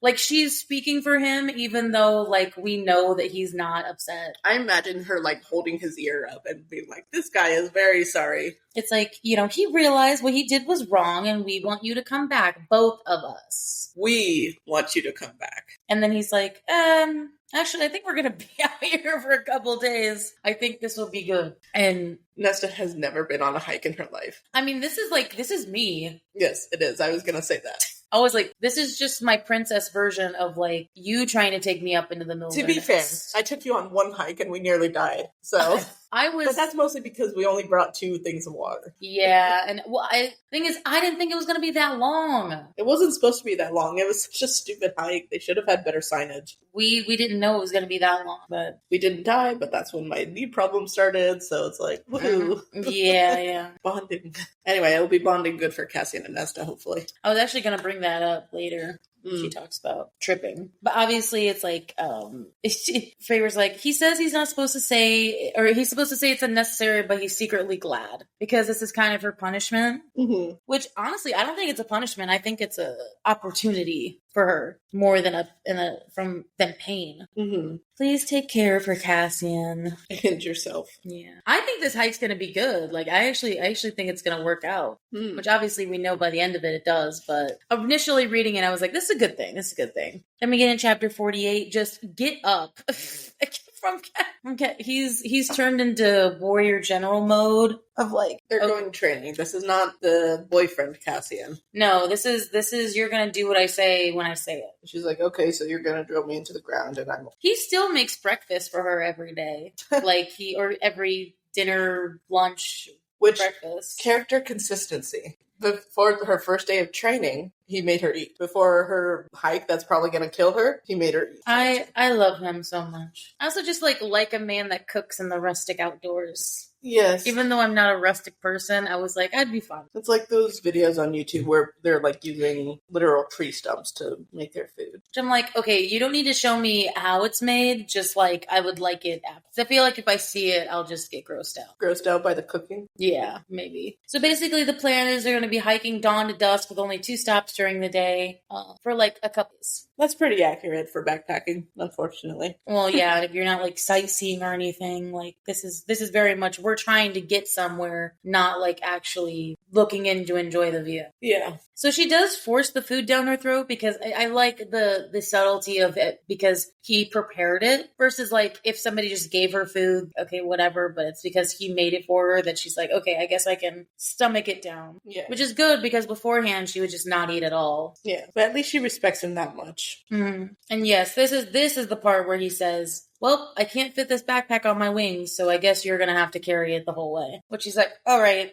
I deserve this. Also, it's just like she's in just such a bad place where before, like, it's even worse than before, where she's just like nothing matters at all. I mean, it's literally like Frost and Starlight all over again. Yeah. Again, with the highs and lows of depression. Well, and it's like we were saying before, she's going back, it's like she's bungeeing back to where she was because didn't really fix anything. Mm-hmm. She's just been covering stuff up and not really dealing with her shit. Mm-hmm. This isn't really important, but the Girthis River, it's like a new landmark. I mean, I know anytime like they say like a new name in the Night Court because we don't really know much about their terrain and I like geographical things. So it kind of gives us a new landmarker, and usually if it has a name, it'll probably come up somewhere later along the line, similar to characters. I want to know it. Names. I want to know where this, like, so then later when it comes up in like book 7 or something, I'm at the Girthis River. It's like, oh, I know where that is. I know where that is in space.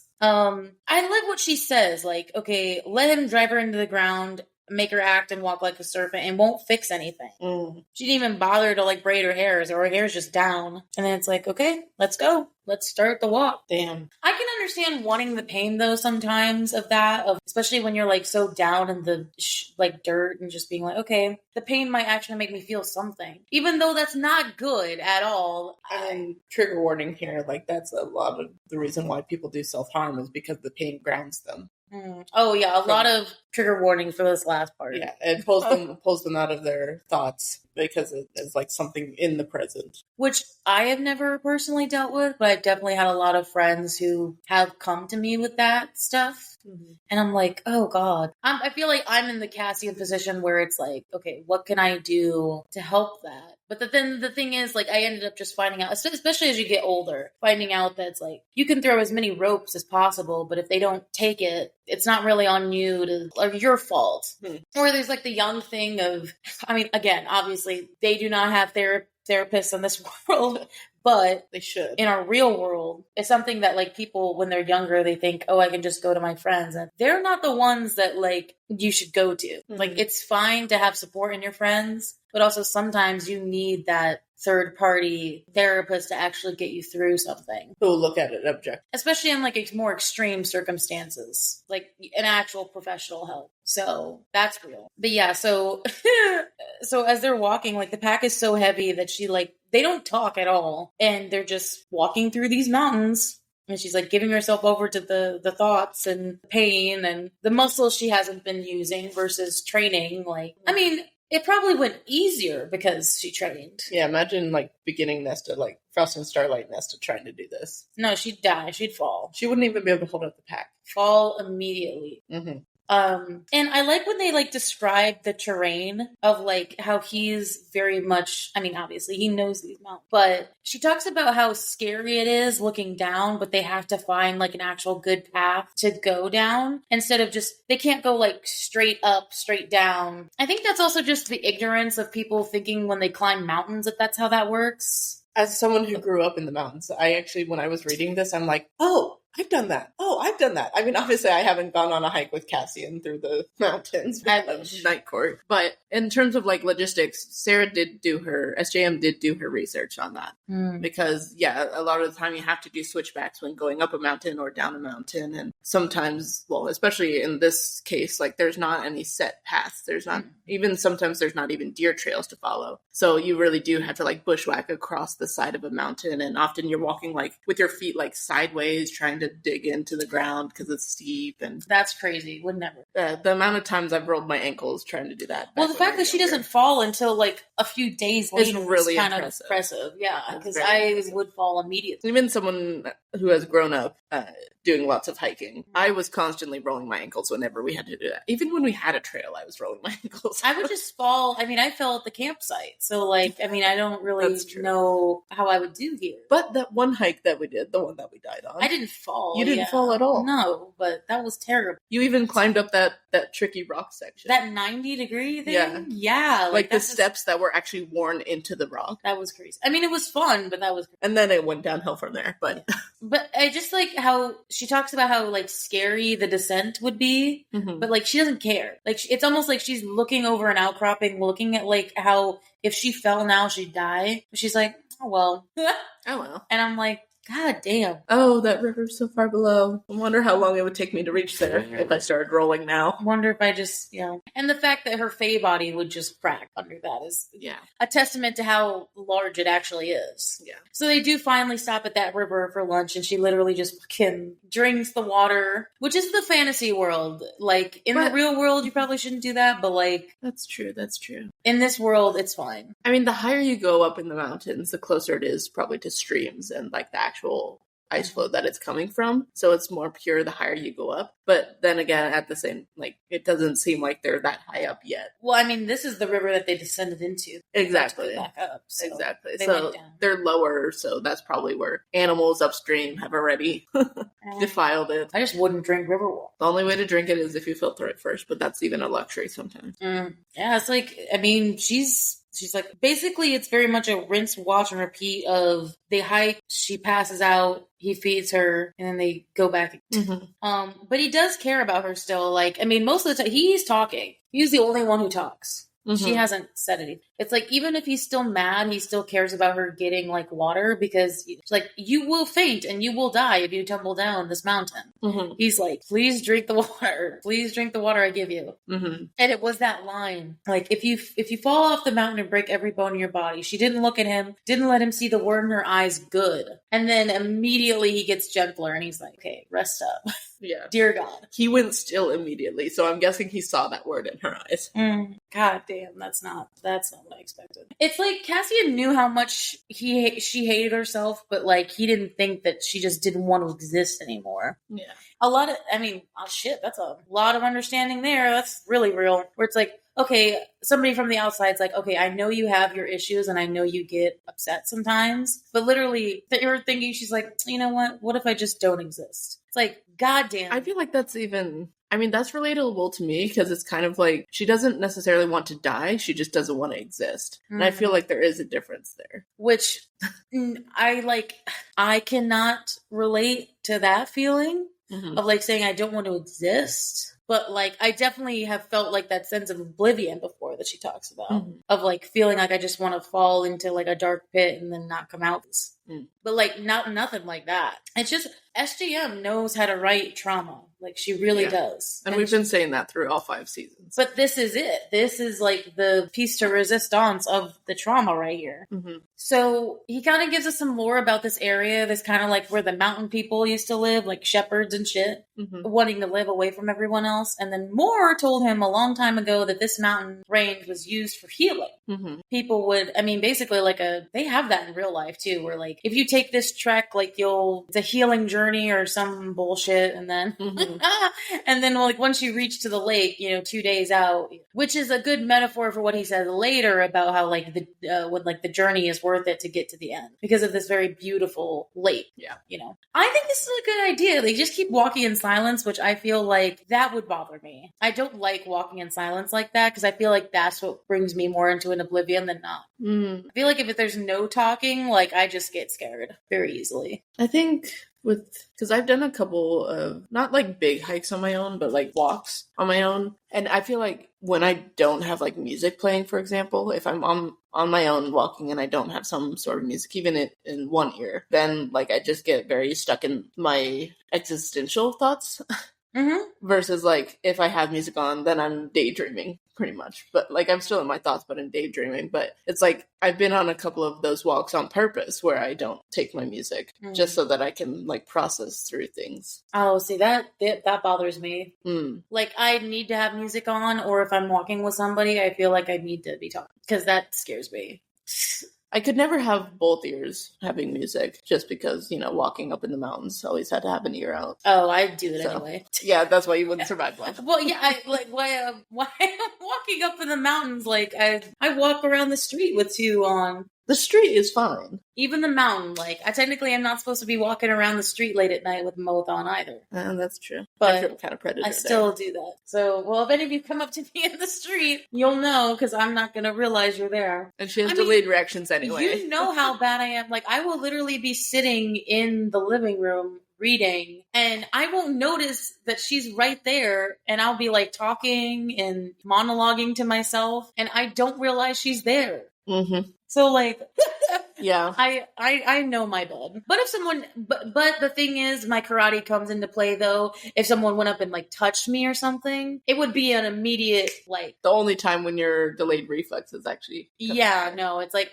now, if you're just, like, walking by, sure, but not if somebody lays a hand on me, for sure. That pops up right. So obviously chapter 49, they're halfway up this mountain. She's like, this one was real, because I kind of on our hike, I was like, this is what made me, because it looks like a hill, but then when you get up closer to it, like it's a mountain, like sort of, and I'm like, God damn, this is not what I thought. Yeah, I was like, that is real.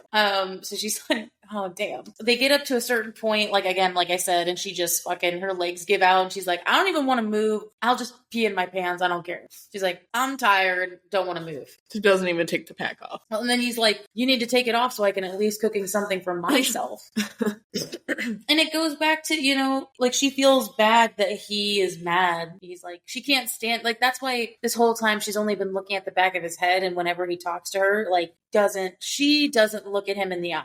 She can't meet his eye. Okay, that's a real thing as well. Like, for me, especially when it's a guy that I like. Okay, anyone who knows me, a fun fact about Tabi is that if I look at you in the eye, like I make very severe eye contact to a very extreme extent. It's almost scary sometimes. Now, if I am very scared of the person, not scared, but like intimidated maybe, or like nervous at the person I'm looking at, I won't look at them. I just, the kawaii like thing, I do that all the time when there's a hot guy sitting there, especially if they looked at me like that, dude, I'd be so sad. I would not want to look. That's how you know that I'm avoidant. Yeah. If I don't want to look at someone in the eye. But there is some nice scenery here. She's like, wow. He's like, she said it felt ancient and awake. Like half awake. Like she said as if each of the peaks had like a mood and a preference. It was nice. I like how she describes it like that. And he did leave food for her again. And she didn't eat it this time, but the other time she does eat it. I think just sometimes she did and sometimes she didn't. But now she's like starving herself. She wants to like inadvertently end it. So then she just fucking goes to bed, and then it's like 2 days later, she's still staring at the back of Cassian's head, and she's fucking tripping everywhere. Yeah, this sucks on foot. Well, I said, they bring up about, like, how Cassian has soared over these mountains before, and I'm just like, you're never gonna complain about flying again. No, I will say, though, I think it's more difficult on the way down, typically, but it does feel like every pebble and stone is trying to kill you. It's the tiny little ones that are so loose that you don't even know they're there until you're stepping on them and your foot is sliding forward and you're falling backwards. And it's like, that's how you die up there. Yeah, I didn't listen to you about like how the descent is bad. I was thinking of it like stairs. Yeah. Of like the descent is easier, and boy was I wrong. You just started going down like you were walking down some stairs. I'm like, no, you gotta kind of go down sideways. You have to step down sideways. You're gonna fall. Because it's okay. So it's better though to walk down like sideways, because then at least when you fall, you're not gonna fall back and hit your head. So it's better to then like be like walking down sideways and like kind of be to the side so that if you fall, you can kind of catch yourself. Yeah, you can grab on. Yeah. As well. Usually there's things around you that you can grab onto. At least to keep from hitting your head or breaking bones. Yeah. But I was like, Cassie and I will never complain again for you flying. I was like, I will not complain again. Yes. Because I don't want to walk this shit again. This is like a very much a Nesta and me deal of like, okay, this is a one-time thing. I'm gonna do this again. Don't punish this again. And so they cleared a few peaks. Well, and she didn't drink the water. Because like she didn't eat that one time, and then she didn't drink the water. And then I literally put in my notes, us during our hike. Yeah.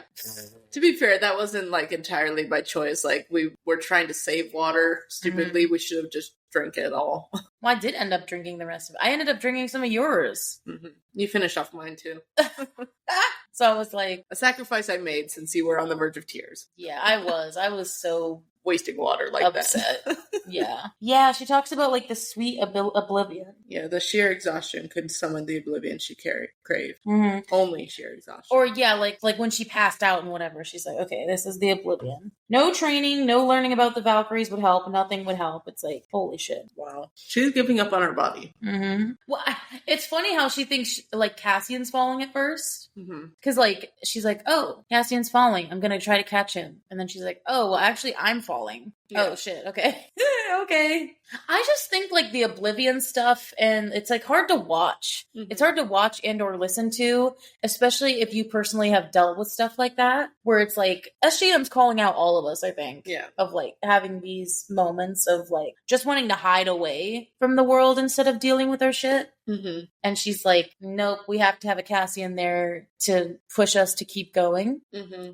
And there's a lot of good themes. I mean, I'll say this during chapter 50, but like this is the crux of why I love her book so much. Mm. I mean, obviously we love the romance, we love, the sexy time, we love the the characters and the love that they share, but it's like the theme of it's never too late and the theme of like everyone can be redeemed. Mm-hmm. I mean, again, we're saying to a certain extent, Mm-hmm. not a killer or not like, a rapist or something like that. We're not saying that. Mm-hmm. But like, just because you've done horrible things does not mean you deserve to be in this suffering mindset or like believing that you shouldn't exist. Even if you've done horrible things, that doesn't necessarily make you a bad person. Yeah. Especially because of Nesta's like growing up and all the things that made her into this way. Mm-hmm. So yeah, she fucking falls and he is so upset. He's a primal instinct is what it describes it as. She's face down, not moving, and he like holds her head up, turns her over, puts water in her mouth, Mm-hmm. He's so upset. He's like, why didn't you drink anything? Like you have a canteen. Why are you not drinking? Or like, when's the last time you had water? I like this one a lot. He said, his stomach twisted, instinct bellowed at him to wrap himself around her to comfort and soothe. But another voice, an ancient voice and wise voice whispered to keep going. One more mountain. Mm-hmm. Who do you think that is? That is another mother quote right there. It's just interesting that this one isn't like necessarily said out loud. And this one also is like speaking to Cassian, because all the rest that we've heard have been to Nesta. Shit, one more mountain. He's mad at how it's almost like the man thing of like, I'm not mad at you, I'm mad at like your feelings, and I want to beat up your feelings, but like, I can't do that. Yeah. So like, I'm kind of stuck. I don't know what to do. Right. I love how he's like, when he said Nesta will speak again, he's like, and he had to take fucking 3 days to prepare for that. Mm-hmm. I think Nesta says that they end up being there for 5 days. Or, well, okay, it took 5 days to get up to the lake. Mm. But yeah, he needed all that time to fucking prepare for what she was gonna say. Mm-hmm. So he's like, well, shit, I guess we'll camp here tonight. And then she just fell asleep. And then she woke up to the food in front of her, just still sweet. Mm-hmm. It's like a constant sweetness. And I'm like, oh, Cassian. It's a constant reaching out his hand. Mm-hmm. Just not like, it's a metaphorical one. Yeah. So again, yeah, like the way that this is described, I want to see this. This is one of those things that in a live action I would love to see. Like the full moon, the mountains, the river, the valley, like slumbering and forgotten to time. Mm. Okay, that's what does make hiking worth it when you find like a nice like spot. Mm-hmm. But then also I'm like, part of me is like, is that worth it for me to just find the nice view? No. I don't think hiking for 5 days to find this amazing view is worth it to me. But that's just me. I'm not saying that it's not, like, that's cool if somebody else is like, yeah, that's neat, but... I mean, that is for, like, some people. I will say probably it depends on if it's worth it once I, like, get there. Mm-hmm. Most of the time it was me with my dad going on hikes, and he planned out everything of like when we would go, how long it would take and whatnot. But there were a couple times, especially when I was first reading this, that I thought of a couple of hikes where we did, because we often did go to lakes because dad liked fish once we got there. But there was one lake in particular that I remember going to where it was the hike up to it was very difficult. It was like not an exact trail, and we ended up bushwhacking for a lot of it. And then there was also one point where it was almost like a 90-degree slope, maybe like 87% slope. And we literally, and it was like all loose soil. It wasn't pebble, luckily. It was very earthy soil, but it was all very loose. And so we literally like had to use like sideways trees as like ladders and climb up the hill like that. And that's crazy. Our pants were all dirty and everything. And when we got to the lake, it was really pretty. It was very secluded, literally in a bowl in the mountain. And it was really pretty, very lush. Very alive. And we just stayed there for a couple hours, but it was like that what this kind of reminded me of. Like, it was very difficult to get there. It only took us a couple hours to get there, but it was very difficult to get there. And, you know, I felt very lost at the time. But when we got there, I would say that it was pretty worth it. Obviously not the exact same thing as that, but like where I'm relating to. Yeah. I mean, I just don't think that like a pretty view is like... I don't know if I would go five days for a single view. If it was 5 days with multiple views, maybe. That's like the difference between like somebody who's like nature oriented and like, yeah, the dirt and like getting all dirty like that is not worth it to me. Dude, I'll just have a rich private guy like get me in a helicopter and take me up to the lake. There's no place for the helicopter to land without chopping down the tree. Well, You want to chop down all the trees just so a rich man can bring you to a lake. Well, no, I'll just like, he can just let me down by the rope, just by the ladder, just hang up in midair. And I'll fly down. Or take a picture from the helicopter. I don't know. Like, not actually go into nature. Like, it's just a difference in perspective. I just don't think, like, very much like in this case, if I really wanted to, because, like, something was, you know, if I was going with a significant other or something and they wanted me to do this, I feel like I could be persuaded. But I wouldn't do this on my own, no. Like, or I wouldn't be like, okay, let's do this. Like, I would not be the one to ask to make this okay. decision. Got it. I would have to get a lot of benefits from Cassian to even decide to go on this trip. We better be having sex at this lake, or else I'm going to be upset. What if he just took you, though, without asking? Kind of like this with Nesta. If it's Cassian, that's fine. Maybe in regular Joe Schmo, it'd be hard for me to just... Anyway. I love how when she describes the view, though, she says, like, she's insignificant compared to the view. Which I do feel a lot when talking about, like, the stars and stuff. And, like, going to those astronomy places. I don't know what they're called. Observatories. Yes. Observatories. I feel like, wow. After I get out of there, I'm, like, on the verge of tears. Because I'm like, God damn, how insignificant we are compared to... It's like our strives about not being able to find partners, that seems so small compared to the size I know, to the plights of the universe. Yeah, like, what the hell? And then... Planets are being sucked into black holes somewhere out there, and we're just like, I can't find a date. Oh, damn, you didn't have to say that. I was thinking it, but not saying it out loud. I'll call us both out. So, like, they're still chugging along the next day, and then he even teaches her about the moss thing. He teaches her about how moss faces the north. I knew that. Yes, I touched that. Yeah. Well, I feel like I knew that beforehand. I think maybe you did. You knew that it grew on, like, one side. Yeah, it's like, oh, it's special because it's faced that. And the North Star, of course, I know that. Yeah. I just think that's cute. It's like, you know, a guy teaching his girl. It's like, here's some survival skills that you'll probably need to use at some point. He's like, if you get lost in the woods without me, here you go. Yeah, you know, you just get lost in the woods. I love how it also, when she's describing the way, like the place, she's like, the mountains sang to her, or sorry, it was the mountains watched her and the river sang to her. I was like, oh, that's cool. I was like, hell yeah. Though I do find it so funny in this monologue where she's like, what, we get a Snow White reference? They had Snow White in the fucking human lands? It's like, what? She's like, about this ancient story about this queen who sent a huntsman into the woods to cut out the princess's heart. It's like, you know what? Okay. You know what? Snow White in one of the stories fell in love with the huntsman. Yeah. So, fucking the Kristen Stewart movie. I think that's the first time we've seen like a pop culture reference like just be so blatant in here. Yeah. Of like. So, okay, Prithian had Snow White. An ancient story. Was she a fae? Probably not. Or maybe she was a fae, and that's why she was so beautiful. Maybe. The white skin? So obviously they make it to the lake, right? They finally make it up there. And she starts spiraling in her thoughts. It's so realistic to me that it's like, sometimes it's even hard to really write down and describe. So basically she starts out by saying, she's like, okay, I failed all these people. Like, she just talks about how much she failed these people and like all the awful things she done. And then she spirals into then saying she was born wrong. She was born a monster. And like, you know, how could she like hate so much and love so much so violently? And then she like falls in deep when she's like, she doesn't know how not to be this way. It's literally just like a spiral downhill. And then she's like, Elaine hates me, my sister hates me, but I don't know how to not be this way. And then very interesting enough, she says she didn't remember a time when she hadn't been angry. Maybe before her mother died, but even then her mother herself had been bitter, disdainful of their father.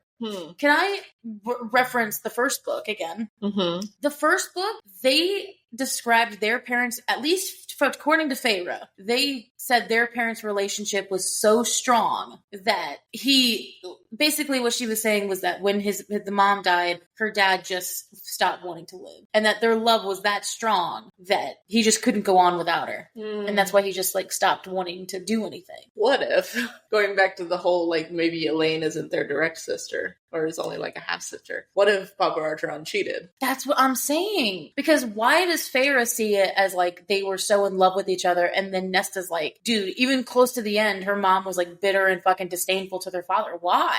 There's no reason there. There's no, because okay, yeah, I can understand her being like disdainful to him like after she was dead, but like, I mean, I could understand her feelings about that, but like, it doesn't seem like that doesn't make any sense. Like that is so open-ended, and that totally makes sense about the whole Elaine thing. Elaine is like a half sister. But her dad did cheat. Because obviously they were not as close as Feyre made it out to seem. Right. So I have questions. Because they might have like then like in a way made up in order to have Feyre. I mean, you can hate fuck, that's a thing. Yeah. Feyre was the product of a hate fuck between after them. They found out that. That's crazy. Okay. Anyway. But then she says that she was no better than a rabid dog, like Tamlin. And she finally, because what's good about a spiral, the only good thing about it is that you get to the root of what the problem is. Yeah. She gets towards all of that, and then her main question is, am I worth being counted? Yes, you are. I mean, that's such a weird way to say that, but I think like the better translation of that is like, am I worth all this? Am I worth being saved? Yeah. Am I worth being counted in the census? Am I worth being counted as a person that is alive? I mean, yeah, kind of. But also, they talk about a beautiful turquoise lake, which I didn't, when we were back doing Akamath, I told Liesl about this because, we were, obviously she knew Silver Flame, but I was like, this is the lake from the Akamath fight scene. She was like, whoa, it is. Because if it's between, obviously Valaris and Illyria, it would make sense that they would stop by there. And it's described as, well, obviously they were coming from the Court of Nightmares, but it seems like that mountain range is just kind of bisecting Valaris. And so that is from the fight scene after the Court of Nightmares, and it would make sense to bring her there, because then they describe the lake as turquoise. And the fact that Cassian knew where the lake was suggests that he's been up there before. Like, obviously he's flown over these times, so what if, like, he's gone up there with Daz and Reese before as well? That could be a thing. So it makes sense that they would know where it is. And it describes it as green. It looks like green hands are holding the lake. And I was like, Mother Earth kind of vibe. Well, that's literally just a mirror of the hands of the mother in the mural. It's right there. It's right there. All this like back and forth. So to Cassian's shock, she literally just slumps on the ground and cries. Yeah. Weeps even. I'm like, finally, she needed this. I don't think we've ever seen this woman cry. No. She needed this. This is like her crying for her entire life.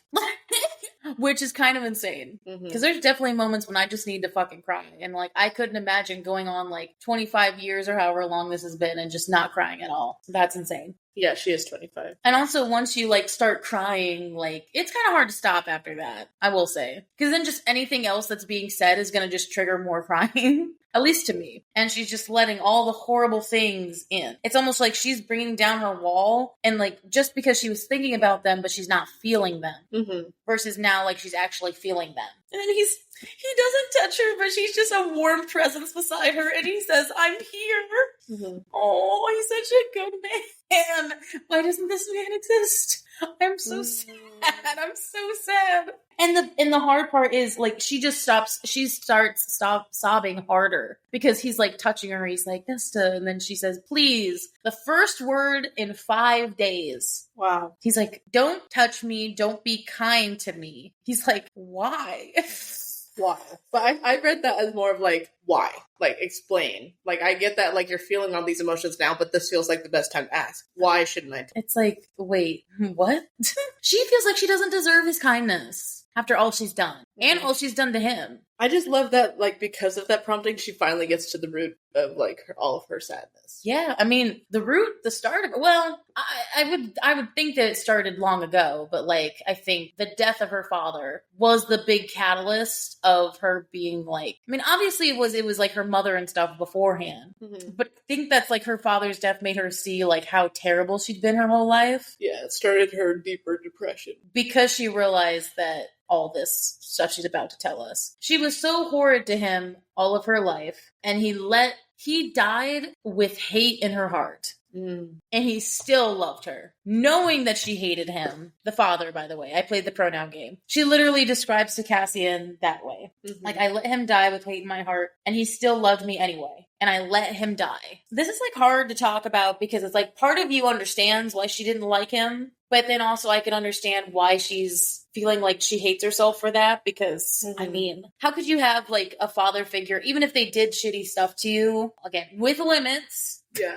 How could you feel like you stand there and like he's on death's door and you'd be like, I still hate you anyway, even though you helped us? I don't know. I've never been in that position, so I don't know. Like, I don't really feel like I can judge her on this. I feel like also, yes, she technically did still hate him at the very end there, but also his death was just so quick. I feel like if he was given a chance to monologue, like it might have been like slightly less hatred, and obviously it wouldn't have hit as hard. Well, and just because he brought all those ships and stuff, like, doesn't mean that he got to really say I'm sorry, but he got to say what he needed to say. Yeah. He's like, I'm sorry. He showed it more than said it. But she wanted to have, but they couldn't have that time. This got taken away. And she's like, I can't fix what I said to Faye. Like, it's like she wants to fix it. And she's trying to fix all the stuff she feel like she can fix, but she's so focused on the past that she's just ruining her future. She's like, okay, so I can't fix what I did to my sisters in the past, so I'm just going to make it worse. Like, because they're never going to forgive me about all that stuff, but then it gets to a point where she's going to do something so terrible that they never forgive. So it's like, I don't want you to get to that point because you can be redeemed. You can still be redeemed now. And Cassian's like, it's not your fault, bro. It's not. She's like, I could have used my power. I could have tried. And he pulls her into his arms and cradles her into his lap. It's so sweet. It's so domestic. It's so intimate. Because he's like, damn. He's like, Nesta, I knew you felt like this, but I didn't know you like felt this way about it. Because he's like, I know you blamed yourself for his death, but like not this horribly. He's like petting her hair, and then she's like, that's why I can't stand fires. Here we go. I can't stand the fires because they sound like his bones crack. I love how that's the thing that sticks with Cassian this whole rest of the time. But like that in particular. And then she starts getting to the root of all the other things. Like obviously her dad's death was the catalyst, but then she's like, I should have found a way to save us when we were. I was just mad, so angry at their dad that she wanted him to do something. But then so it's almost like she's having like a mirage of all these things that are constantly triggers for her. I see Feyre walking out into the woods. I see Tamlin bursting in and us not saying anything to help her. I see Elaine getting put into the cauldron. I see the dad dying. I see Elaine getting captured, blah, blah, blah. Like, and now I will add to the horrible list of things I've done, Feyre's face when I told her that her baby would kill her. God damn. That's a lot. Like, she basically says she sees all those things when she closed her eyes. And she's like, I hate every part of me that does these things. She's like, because if I let the barrier down and let everything in, which Feyre said in the first book, she said this. She said Nesta feels so much that, like, so many emotions that she can't let it open because it'll just overwhelm her. Like it's doing right now. She said, I'm going to look pathetic like I am now. Which is like, okay, that's not pathetic. Definitely done that way too many times to count. So if that's pathetic, then I'm... I don't deserve love and I deserve nothing. God damn. This is real. This is so real. Yeah. It hurt my heart to read it. Yeah, dude, it made me cry the first time. I was like, because I feel like everybody can feel like that sometimes. Or even have just a moment where they feel like that. I think specifically the line of like, I can't stand being in my own head. I think that resonates the most. And then, of course, we get... Damn, Cassian, I love him so much. And this makes me love him even more. He just goes in this long monologue about how... I could tell you about how my mother's death destroyed me and what I did afterward, like, destroyed me. I can tell you about how I felt powerless when Reese was under the mountain for 49 years, and how whenever I start looking at my brother that I don't feel like I'm worthy of his love because of not being able to help him. Or that like the fact dragged me out of sleep, or that the fact that he's killed so many people he's lost count, and that deep down, whenever Eris and Devlin bring up the fact that he's a brute through and through, that there's part of him that thinks he is a worthless bastard brute, and that he failed the two people that he loved the most. And I'm like, oh. And the thing is, Nesta immediately is just like, I'm going to tell him, no, that's not the way. But that's the exact point. He feels that sort of same way. And he's like, so if you think that's not my fault, relate that to you. Again, we're not in the same boat, but like, I feel those same things. Baby, you did not feel the two people you love most. You didn't. No, babe. It's so sad. It's so sad. I'm not crying now just because I'm like reading this out loud instead of like in my room when I just am sad because I read this. Yeah. He's brave and sweet, but he's like, I'm not going to tell you that. He is so strong here. This is the embodiment of a relationship where like, you know how everyone says it's 50-50? Like this is one of those moments where it's like 80-20. Someone is in need of help and the other person is picking up is taking the strong role. Yeah. Like, has to step up. And the thing is, that could happen the reverse way, too. Where she's doing the 80 and he's at the 20.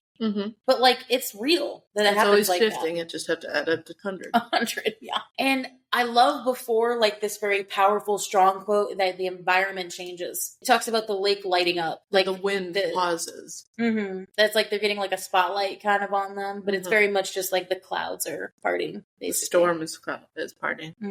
And, I mean, this is the quote from the top of the episode that we had. But it's like, you're gonna get through it. It's like, because I can't, your friends, your romantic partner, whatever, like, I can't tell you when it's going to happen or tell you how it's going to happen, but like, if you're willing to work through it, if you're willing to fight for it, to get to the other side, it will happen. It just, for everyone, it takes like a different amount of time. There's no set time, and I think something as people that we seem to deem necessary is to compare ourselves to others. Of us, well, this person figured out their life, at this point. Or even when you could compare that to even when we talk about like where we are and as in terms of romance. Like there are so many people right now who have like that are our age, our friends that have kids, married, whatever. And it's like trying to compare our journey of love or compare our journey of self-improvement to somebody else's is literally the opposite of what is needed. And like I was literally doing some comparison yesterday. I mean, my cousin literally just gave birth and she's a year older than me. She's married. She has a daughter now. And I'm like, what? I haven't even really had a solid relationship once. Right. And it's just like, but we can't really compare that because that's their journey that they're going on and not our journey.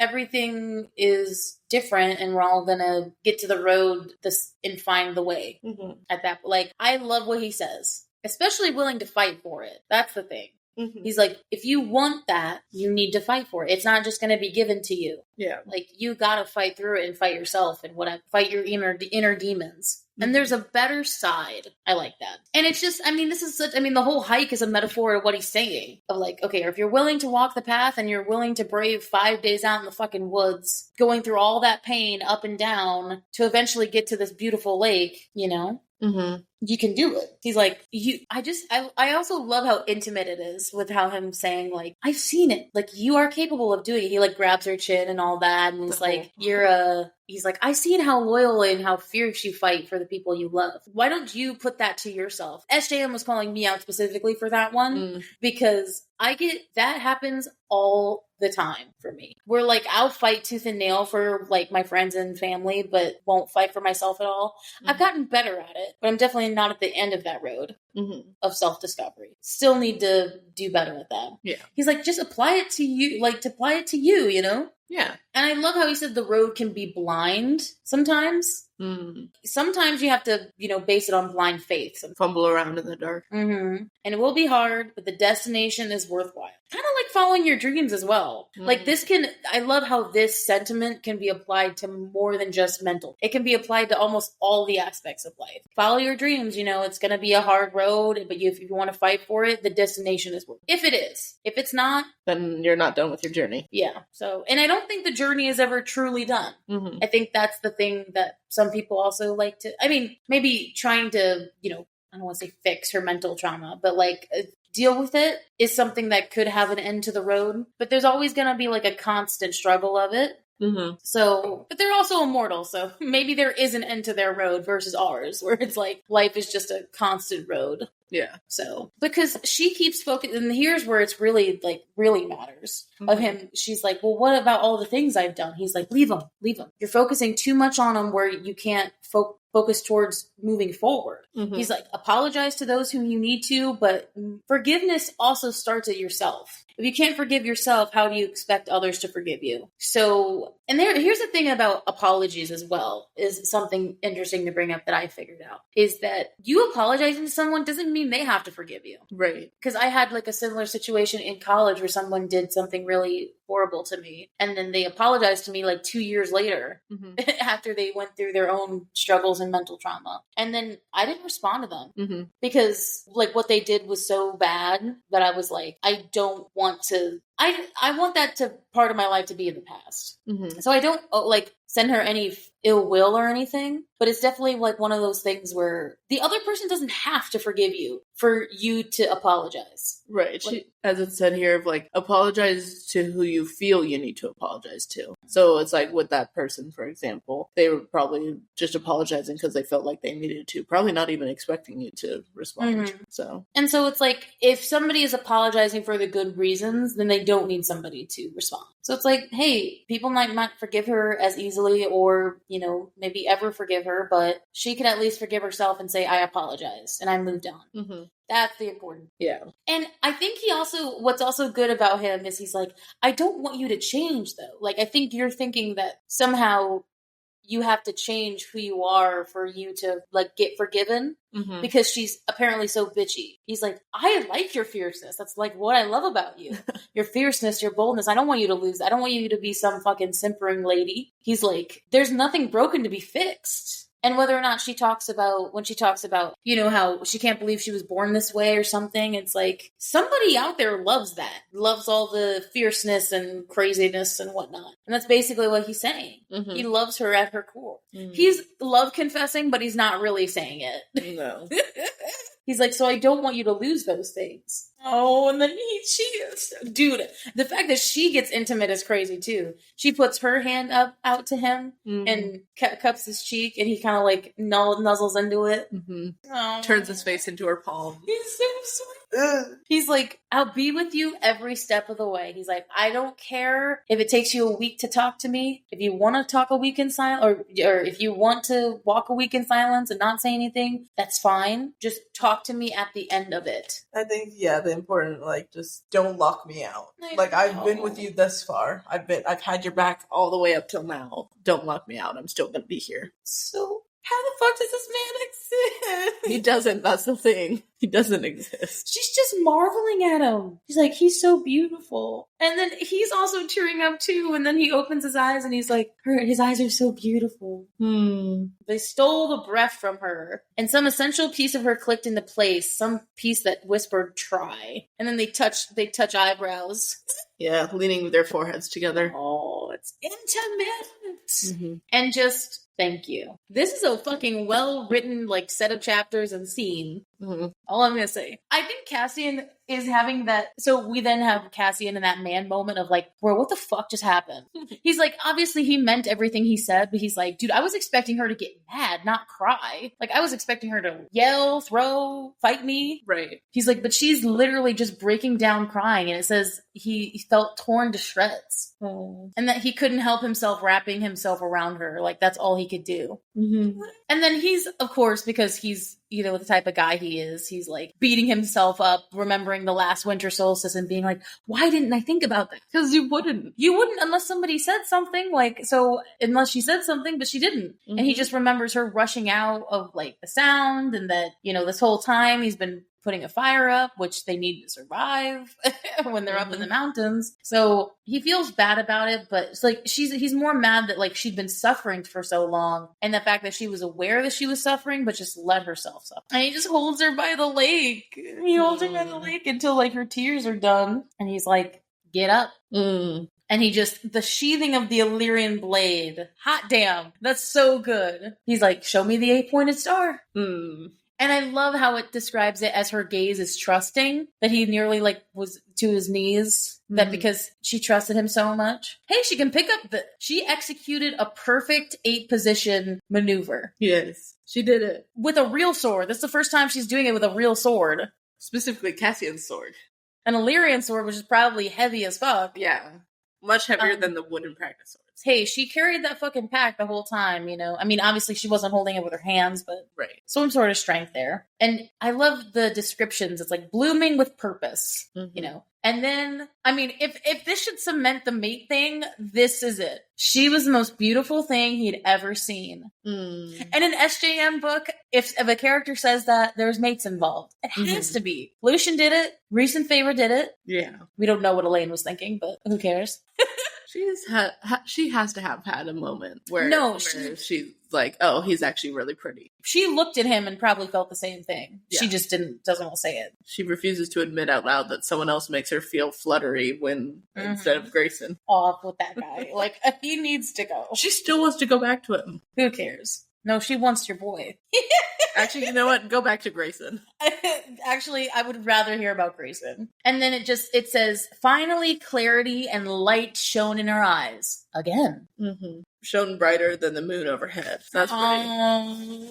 Her silver eyes. I just love that. I love how this has went. Where, like, there was so much hope, but also, like, so much depression in these. But obviously, it's an SJM book, and she loves hope. So, you know, she's not going to make it end badly. But it's also, like, a good thing, because, like, this needed to happen for it to be this way. Darkest before the dawn. It always storms before the sun. Or the whole thing of, like, there's a rainbow in every hurricane's eye. So, what a way to end this set of chapters. I really love this section a lot. But it's like, I don't know, I feel like I'm going to say that about every section leading up until the end. But this is really important. This was the turning stone. Even though it was, like, terrible, it was kind of like the storm before the eye of the hurricane, like you were saying. Or whatever I jumbled. Yeah, whatever you were trying to say. Okay, but yeah, so now that let me try that again. That was a weird bit of conjunctions. I think that this section was, first of all, good job. Very well picked for this section of the episode. It all flowed well. I know. I'm really good at this, aren't I? It's I know. You are really...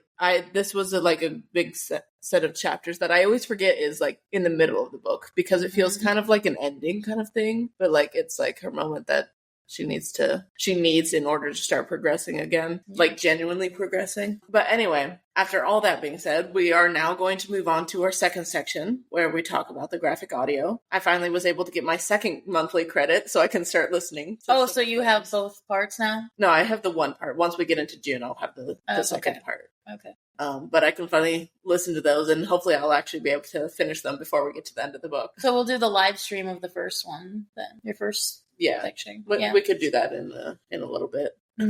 I'll start listening to it on my way to work. But yeah, so I'll start listening to that. But I can only imagine how this scene would go. Like, especially with her being so in her head this entire time. Especially the spiraling. I'm looking forward to it, but at the same time, I'm not. I think the graphic audio actually made me cry with it. Okay. I don't think originally I cried at it, but I think hearing the graphic, so. Okay. Well, so take it away then. So, all the way back to chapter 43, which is Cassia, Nesta, and the Spring Court, right? I loved Natalie/Nesta's voice at the allergies thing. I thought it was really funny because she said it so sweetly. She's like, you don't have to hide from me. It wasn't like making fun of, more as in like, you know, you don't have to, right? It was just said so sweetly. And I'm not gonna lie, I actually dug Eris's entrance here. Because there was like this music and this very deep tone of his where he's just like, so you're talking about me or the bastard next to you? And I was like, you know how I feel about Eris. I was like, I think the graphic audio narrator, his voice actor, actually made me like Eris more than I did before. Because he sounds all dark and deep, sexy. And I'm like, okay, I think I might be swayed to be more of an Eris fan. Literally just because of this guy's voice. The line that really got me during that whole scene was him saying, come see how a future High Lord plays. It was said so sexily that I was just like, oh, okay. Okay. I'd like to see how that High Lord plays. I clocked him. I was like, Okay, I might be persuaded. You know how much I hate Autumn too, so like I'm like, and with how much I like Autumn. yeah, so I'm like, it's hard for me, man. But then the music transition from that to Tamlin coming out of the woodwork was so drastic and so well done because it was like a funny line, right? And then all of a sudden, like stillness, brush, like stillness, brush. Grr. That's a t-shirt idea. Well, and then the music was like, it was mostly the music of dum-dum, sort of like, something's coming. But then, of course, we know what it is. Like, I was not surprised. Also, Henry Kramer, bro. The one who voices Tamlin. Holy fuck. I didn't think he could get, quote-unquote, worse in the Tamlin voice. But he did. Worse as in, like, because Tamlin is such a horrible place. Mm-hmm. He knocked it out of the ballpark. It did say that Tamlin's words were almost incoherent. He sounded like a legit beast. And it had nothing to do with, like, audio work on it. That was literally just him. His growling, his, like, I don't even know how I could replicate it, but it was like, get off my lands. Like, I don't even know. It literally sounded like he had fucking fake teeth in. Okay. But I don't think he did. We asked him. I don't think he did. I think that's just sounds. Get off my land. But it was I know my impression doesn't make a good one, but like I thought he couldn't get worse than Frost and Starlight, and he did. And I was like, damn, that makes me feel sad, actually. It made me feel sad. And was he doing like the book talk growls? I feel like Henry Kramer is the book talk growl. Yeah, like he probably does it the best I've ever seen. He's got like the low, like, yes, I don't know, like he just has that inherently in him. Yeah, something like that. I think Henry Kramer is the only one I've ever heard do it really well. I mean, good job, Henry. I just have to give him his props. Even though this is kind of a cameo, it's good. And maybe that's what made me feel like in the notes more sad about Nesta coming at him than I would have felt. I think that's what made me have some sort of level of sympathy. Tamlin did kind of deserve the finger, but not Henry. Which is important about actors, because what I was saying before in these graphic audio sections is that it makes you see the character in a different way, and like it almost seems like the characters have more volume than they did in the text, which is a pretty big order because they already have so much dimension to them that adding more dimension than ever is kind of crazy. So then I love her. I love how Natalie changes from that sweet voice before to her just being like, we're going now. We're going now. Keep your mouth shut. Yeah, she literally was just like, she was like, and if you ever tell anyone about this, I will come back and fucking cut your head off, bro. I was like, what is happening? She's spewing all these threats because she's emissary of the Night Court. Is she still? She is. She never refused it. I just feel like that's not really sound at the moment. I mean, they never really had a human emissary before anyway, before Feyre. Yeah, there's no humans here, so... She's certainly not going back to the human realm, or at least so far. The last, like, kind of note that I had was just, I loved the stirring in the darkness in the library. I liked the sound, because it kind of felt like whispers. Every time I hear it, I kind of get chills, and it's kind of like that. You know, like, the Henry, Jesus Christ. Harry Potter and the Parseltongue? Yeah, it sounds like Parseltongue in a weird way. Okay. That very, Jesus, stop. Know what I'm saying? Nobody either does in Parseltongue either. Like, of course, then we get to chapter 44 where they're training again. And I loved the music at the flashback because we see them training and they're all grunting and shit. And then she's like, so then Cassian took my hand and we went up, you know, like I was like weirdly really happy about that. Okay. So I didn't really bring it up in the section portion, obviously, the deep dive, because like it didn't really matter. But when Gwen was like, did you show him? Both Cassian and Nesta go, no, in unison.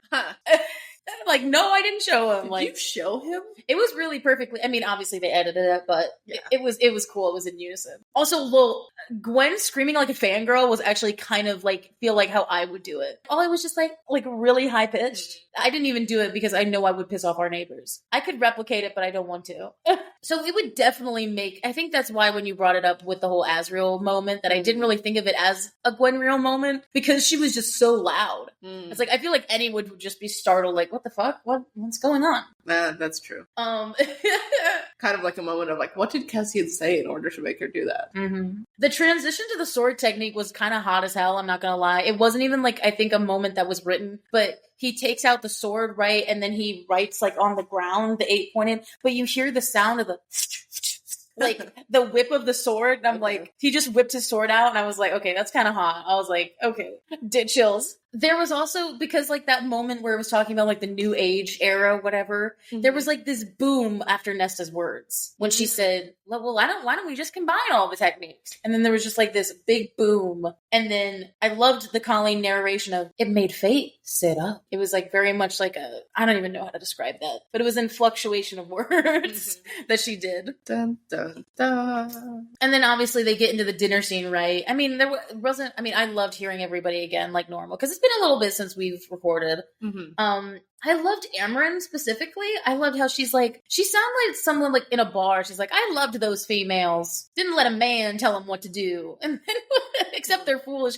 I loved how she said it. And honestly, Elaine's monologue, even though we don't like her, I mean, Karina, hell yeah. She made it so invigorating, like exciting. I was even on the edge of my seat listening to her, like, say the story. Like, and then when Azrael, it was so funny. He's just like, so what happened next? Like, it was She got excited. such a boyish way of saying it, too. I was like, oh. No, Karina is really good at what she does. Yeah. Because she even said, like, I think one of her big moments that I was like, I laughed at, she was like, yes. And the prince... Prince, what the fuck am I talking about? And the Duke proposed marriage the next day. It was like everybody was enthralled. And then what I found really funny was Reese choking at the she was 14. Oh my goodness. I was laughing so hard because I was like, okay, you have no room to talk. But you did not date somebody that's underage. That's true. If he had found her when she was 14, then that'd be... That's wild to say. So then, of course, we get to chapter 25, back to training. I don't know what propelled me to say this in the notes, but Gwen sounds stronger. It seems like even her voice actor had like a moment of like, whenever she starts talking, like she has like a stronger more confident strut about her. And I like that because it seems like the Valkyrie stuff is helping her. Hearing Cassian like have his like deep guttural laugh when they're talking about like sword names or whatever, it's like it's so sweet to hear because I'm like, God, like you just feel it in your bones. Obviously, the fight scene was kind of like cringy because it was like in the middle of everybody. But I think what made me laugh was him being like, "We voted on it. We totally trust you." Like he said it in such an innocent way of like, "No, babe, it's okay. Like we voted on it." And then as if saying we voted on it makes it better. Yeah, like he was trying so hard, and then he realized, and then he said, "Oh, well, I didn't mean it like that." Oh fuck, she didn't actually... That didn't help her. That actually made her more mad. Yeah. Oh, and then the Nesta, the immediate changing from like you voted on it to I'm fine. Oh, that was very scary, very terrifying and calm. And then I don't know if this was technically written in the script. I mean, I think it was, but like I didn't think she would be screaming. So when she's about to walk down the staircase, she just full on screams. Like letting it out, which I don't think was I think that was maybe something they took an artistic liberty about, because I think they did said she like let out something, but I didn't think it was going to be a full-blown scream. Yeah, wouldn't Cassian have heard that? He was taking a shower, I guess. I don't know. Like, she just screams all the time.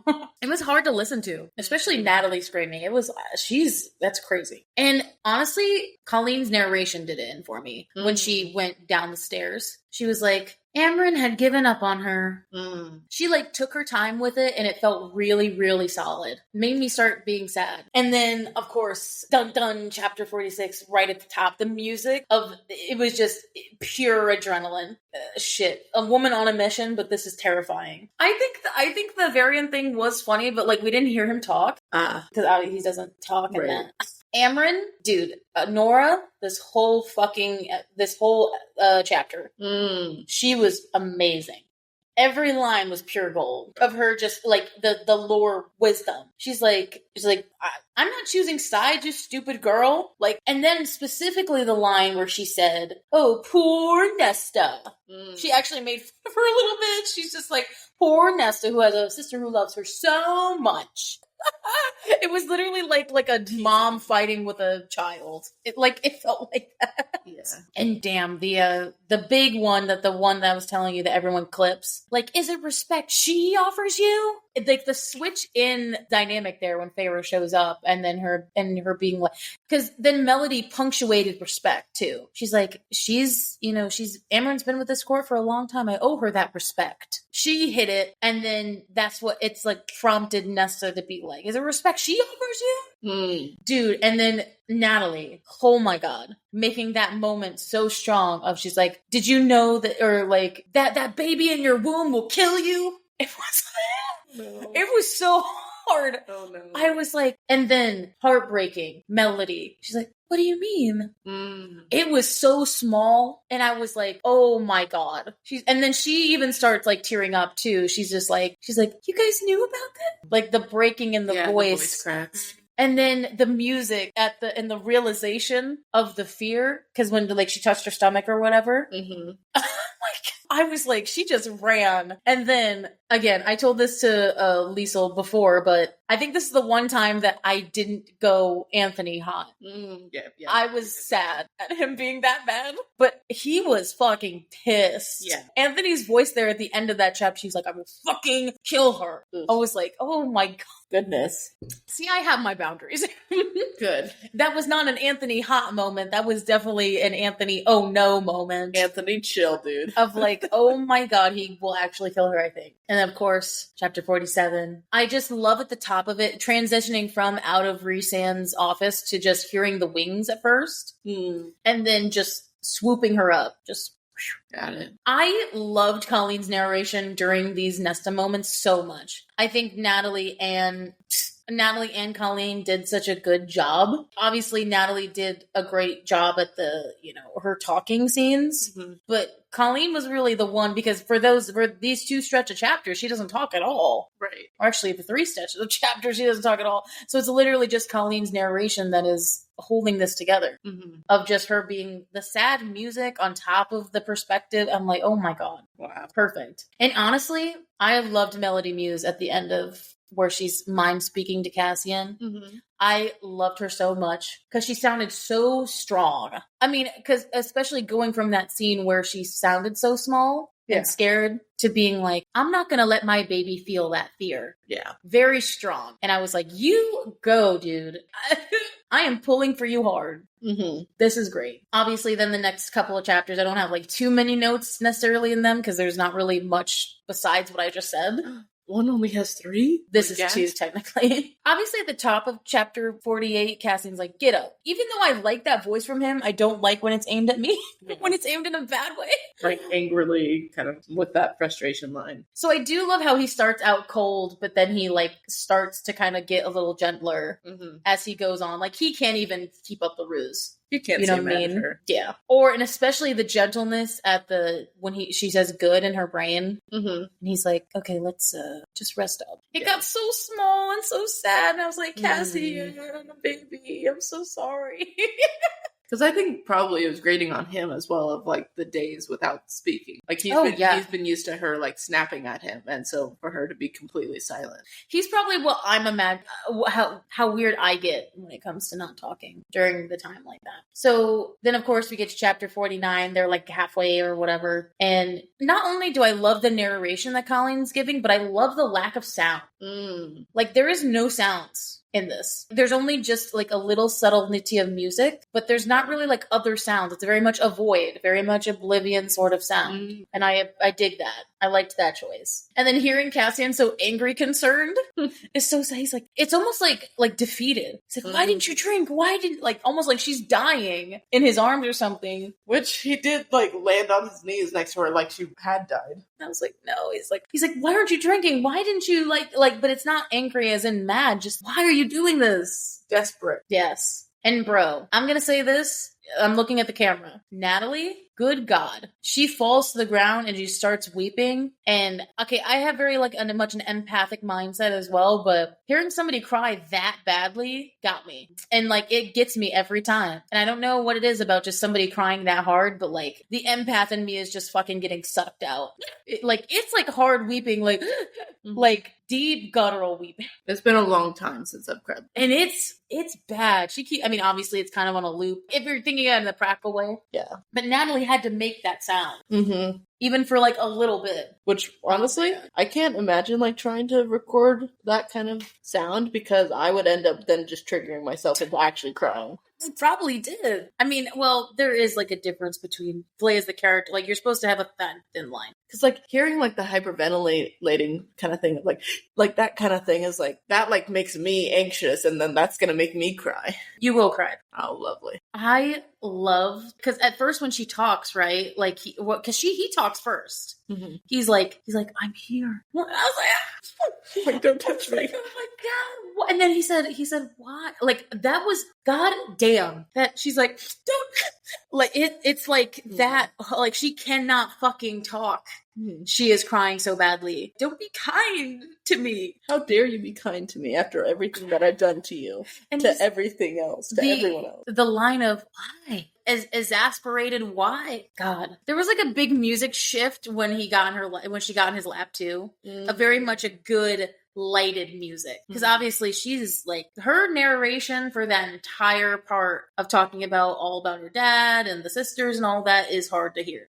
She does, like, you're not sitting there the whole time not really understanding what she's saying, but she's doing a good job of like emulating that moment of crying, but also talking. Okay. It's fucking magic. That's all I gotta say. It's magic. And then there was a couple of, there was 2 points of contention where I was like, I need to tell you that it physically hurt me when I heard her say it. There was one point where she said it's torture. She said, I don't even know how to replicate it, but she said it's torture. Okay. Like, she was like elongating the word so hardly. And then it's almost like Natalie was covering up her mouth at this line where she says, and now I have to watch how, or now I have to keep in my brain about how I told and look at Feyre's face as I told her baby would kill. I mean, I did that very poorly, but like, it's almost like she's covering up her mouth of just like not even being able to say it. And then Cassian, baby, he starts out, so there's like such a progression to his monologue, right? Because he's talking about his own securities, right? So he's kind of light. But then immediately when it shifts to where he's like talking about hope and stuff, he sounds so strong, like a strong man saying, you will get through it, and I'm here. And it sounded so good. I was like, baby, this I need this in a I need John to make this into a cameo to tell me how much it's going to be. Can you read these 2 pages for me? And then, but then again, he goes back down to being raw when he says, he's like, just don't shut me out, please. I was like, oh, baby, I won't. Not ever again. I'm here, and I'll always be here as long as you let me be here. And then I love the triumphant music at the end of her doing, because you heard all the sword noises, her moving positions and all that, and then you just hear Cassian go again, because of the fact that he's looking at her so longingly and beautifully, but also of the fact that she did an 8-pointed thing so perfectly, all the positions, like on the first time with her own sword, or well, an actual sword. With an actual sword, yeah. I just, I'm snapping. Snaps all around. Snapping to this whole section of graphic audio, but snapping to this whole section in general. They took a really meaty set of scenes and blew it out of the park. There was no disappointment in these